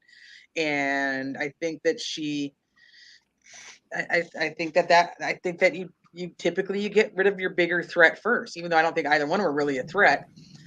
And if there was something done to both of them, which is possible, then a gun is used to control, or like David said, you hold a knife to one's throat to control both. But I don't know where the gratification is coming from then with the whole snuff side or the CP side or whatever, or the SA side. You know what I mean? Like, I don't know where you would get any of that from if you just go out there, kill them both and walk away. But see, that's the assumption. That's the assumption everybody has. The assumption is that it's because of Klein and it's because of that ring. I'm looking at it from a different perspective. I was told at least one of them was essayed long before I knew anything about Klein. Right. No, absolutely. And that's coming with, the case, this kind of case, because there would be no point unless it was actually just a killer, like a guy out there trying to just, the body count. Right. But it just doesn't fit. And the police should really they should come out and release stuff, because they would have gained more ground during Zodiac if they would have released the information a lot sooner than they did. Mm-hmm. But they waited. And then when it was absolutely they couldn't do anything, it took normal school teachers to crack the codes. So release the information, say this happened. We know that this person went down first, this person went down shortly after, or this far after, that what was used was an edged weapon. They said it during Aiden Fucci. They literally said 119 stab wounds. They didn't hold back. The same thing with Ellen Greenberg. They said she was stabbed 19 or more times, all in the back. She committed suicide. So if you're going to release that information and let the public know, oh my goodness, this is what happened, don't keep this silent. You don't have to go into detail about the attack itself, like the SA part. You can say they were both assaulted. This is what happened. They died about this amount of time apart, because one cop who retired from a different county could say, wait a minute, that was the same case that I was after for this guy, Richard Allen. And they would have caught him a year or two later, not 5 years later. A retired detective's not in the loop. They're retired. They're not watching the news. They don't want to learn about death. But that one retired detective from Mexico, Indiana, could have been like, wait a minute, I was after Richard Allen because we had a case just like that here in Mexico. But they don't release anything. So when you hear it on the news, you're just like, oh, it's a bunch of blah, blah, blah. And then we have to figure it out with fake leaks, because there are some people who are jerks that go out and go, I'm going to make up this entire fake persona and say that I'm part of the police force, and I'm going to leak fake information for no reason. There's been a few comments. There's been a few comments that I am kind of stringing together as you were talking allegedly, and I would have to go back down to find the one that I was just looking at. But somebody said that Libby was unclothed, and I believe, and again, this is just my view on it from a different point, I believe that what had occurred was Libby and her friend had been asked to do the deed, we'll say. And I believe when they panicked and tried to flee is when the whole scene turned into a whole different type of thing. And I told Sis I would comment on her comment about unaliving was not the main subject, because I believe that they were after something with those girls, and it just so happened to come down to they tried to flee. He wanted what he wanted, and sadly it ended up in them being, sadly unalived. And I try not to use the word staging, but in a way you do have to think that, yeah, this was kind of staged, because how else would they have known what these guys looked like if it had not been staged? There were multiple people behind it, and I mean, not everybody's the same. I've had both things happen to me where it's only been one person and it's been a whole group of people. But it's always interesting because so they would not have recognized him from the CVS. Well, they could have. They could have. him. And I think that's one of the reasons they definitely that he could not leave them alive, because I think they would have been able to recognize him, because most likely his previous victims are not from the area and they would not be able to recognize him. And I think that Caroline made a good point when she talked about that the whole staging means like film. I've always thought pictures. I never really thought film up until more recently, and that's because of the whole Klein stuff. But I've always thought like pictures because of the staging. Like, why would you want to set them up? And the whole thing with like Libby was, I think the clothes were off almost because I think that's part of the staging too, is maybe he wanted people to think that she was more attacked than she was, or was she the one that was attacked and the staging is with Abby, or was it with both? I don't know. Or were her clothes off? And again, this is only coming because I know the other side of this. Were her clothes? Oh my! I can't talk. According to the leaks and of the information, Libby did not have her clothes, and Abby did have her clothes. The rumor was that 2 items of clothing were taken, potentially a sock and a pair of underwear. So I can't talk about the clothing part of it, but I mean, with Libby being not clothed, it makes me think about the film part.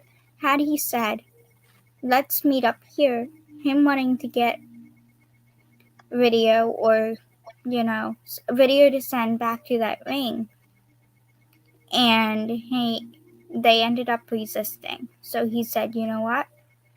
I'm going to keep these 2 pieces of clothing as a way to bribe them. If they come with me, I'll give them back what I took from them. Mm-hmm. And I think that could have been where the fleeing took place in of, I do believe that he's always had the intention of doing something to them, but I think that, again, he went after them because they tried to flee. And we lost Britt again. JPL, your most recent comment about the saddest the saddest part of all of this is that he has shattered his entire family, friends, and neighbors. I can say that it never really goes away. That pain, once you realize that somebody has done what they've done to you, never really leaves you. And that is a good point, see, who's not to say that they had pics that, I forget the other person's name, but who's not to say that the other person didn't have those pics and got his phone reset so that he didn't get charged with having the pics. And that is definitely the saddest part, but it's also sad because there is so, not to overtake the thing, but there are so many more people that this has happened to, or something similar has happened to, that don't get a point. And to clarify, I'm 18. My voice just sounds younger, and I'm also dealing with a whole bunch of stuff. I lost my father this morning, so I've been off and on crying throughout the day. But I felt it was important to come up and give my point on it. I'm probably going to step off panel in a few minutes and listen and try and sleep. But that's okay, Allie. No, as long as you feel like you're in a safe place, that. I mean, you can come up here, you can talk about whatever you want to talk about at any time. That. So whatever works for you. Heck yeah. What time zone you in? I'm in the Eastern time zone, so it's 12:07 in the morning. And yep, that's what time it is right here in New York. I normally fall asleep listening to criminality streams. I just have had a rough few days, and I know. Let me get a sip of water my real condolences. quick, and then I'll share something else. I just need to get No, it's okay. I mean, I know it's getting late here for me with the kids and stuff, but I mean, Yeah. you guys are way later. So I know I'm gonna end up wrapping it up here soon. But this has been an amazing panel. You guys, all with your insights and your intelligence. I appreciate every single one of you for coming up here and talking. And Allie, I know it's been a day for you, so I'm glad that you were able to take your mind off of it for just a little bit and come up. I'll share one more quick thing about my own past and before I get off panel. But when I was 14, I had a guy in a whole nother country approach my window of my house and try to take me. And I won't say what his intentions were, but they were not good intentions. And a little bit after that, mind you, I'm autistic and had no clue at the time, I was asked by my best friend's boyfriend if I would do something, if I would unlock his phone.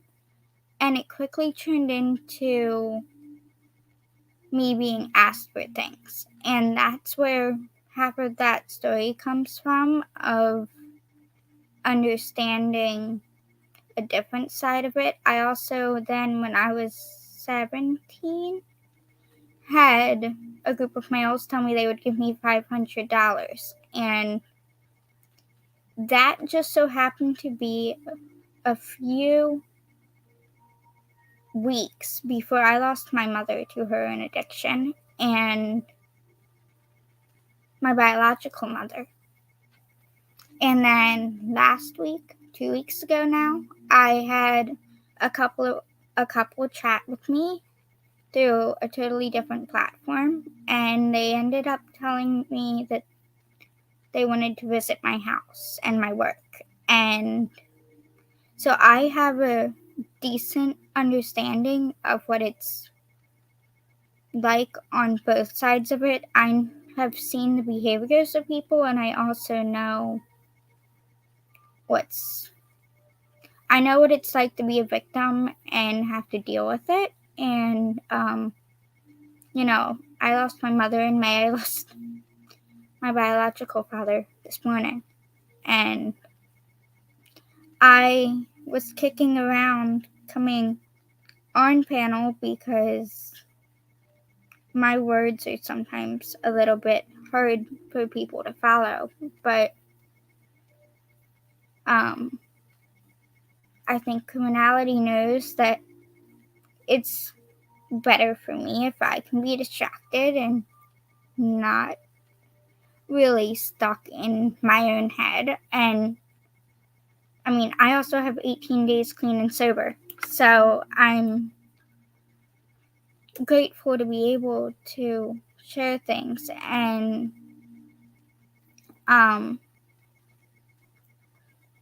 I think that you have a lot of support in the chat, and I think a lot of people are. I appreciate it. Yeah, absolutely. Again, I just saw JPL's comment about with the amount of blood at the scene. I don't want to get cold, but younger kids' bodies bleed out quicker than ours do. Well, than adults' bodies do. And if Libby had been sliced in just the right spot, I mean, she probably did lose a lot of blood. And that's not meant to be cold at all, but it's definitely the way. And with that cigarette butt that was found in the water, I think they did find DNA, and there's no way that what's I going to say? There's no way that the DNA couldn't have been on whatever they used to do what they did. I mean, think about it. The minute you touch it, your fingerprints are there. And it's just been, I don't know, I'm getting tired, but it's a very interesting topic, and I'd love to come back on panel and share about it more when I'm not as Absolutely. exhausted. You're always welcome, honey. I'll be in your chat, but I'm gonna say good night to the panel because I'm close to falling asleep and don't want to. I mean, not that you would mind. I don't want to fall asleep on panel though. Not a Well, I problem. appreciate that. Go get some rest, and we'll be back soon, and you come on and hang out with us. Thank you. You're very welcome, honey. You take care Have of a good yourself, night. okay? You too. Aw. She's such a sweet girl. Okay, so Gregory Worth says, I'm not sure if it's true. I had heard that Alan provided some details for the Younger sketch, which could have thrown off authorities. I did not know that. The Younger sketch, from my understanding, was actually drawn on the 17th of February, right after, and the details were supposedly given by like the 15, 16-year-old that had seen him there that day, and they didn't release it till second. So I don't know about Richard Allen giving it. That would be very interesting. That would be, especially if it was released in the court documents. If they're like, oh, Richard Allen gave us a sketch to throw everybody off. Yeah. But I think that from my understanding, that's actually from the Younger one. And then the first one that was released, I think we talked about this at the beginning of the live, the first one that is released. Oh, good night, Allie. Michelle's mic is broken, apparently. So she's saying good night and see you soon. And that's okay. I'm going to wrap it up for the night. Anyway, allegedly, I find your intelligence just so high level. I love talking to you. I thank you for coming up and spending your evening here with us. I appreciate that completely. I'm almost halfway through this bottle of wine, so I'm still good to go. But have a good night, everybody. Don't forget to hit like and subscribe. It's free, 100%. I'm going to hop off panel. Have a good night, guys. Thank you. And make sure anybody that's in chat, you guys are subscribed to Allegedly, because I think you'll enjoy his content and his quick wit. So, and then Michelle's mic is obviously apparently broken. So I'm going to go ahead and say goodnight on behalf of Michelle. She'll probably type it in the chat. But, I always tell you guys, you have a million places that you guys could spend your Friday nights, and you choose to spend them here with us. And the amount of appreciation I have for each and every one of you for choosing to come and hang out with us and discuss these cases and,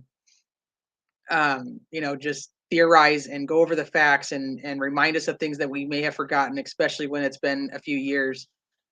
Spending your Friday nights with us is very appreciated. So I hope that you guys all have a great weekend, and we will probably see you on Wednesday. I know that Michelle is very anxious to cover this case that she's been doing a ton of deep diving on with Thomas Valva. So we'll see you guys on Wednesday, if not sooner. If anything big comes, we'll try to come on. All right, you guys enjoy your weekend and have a great rest of your evening.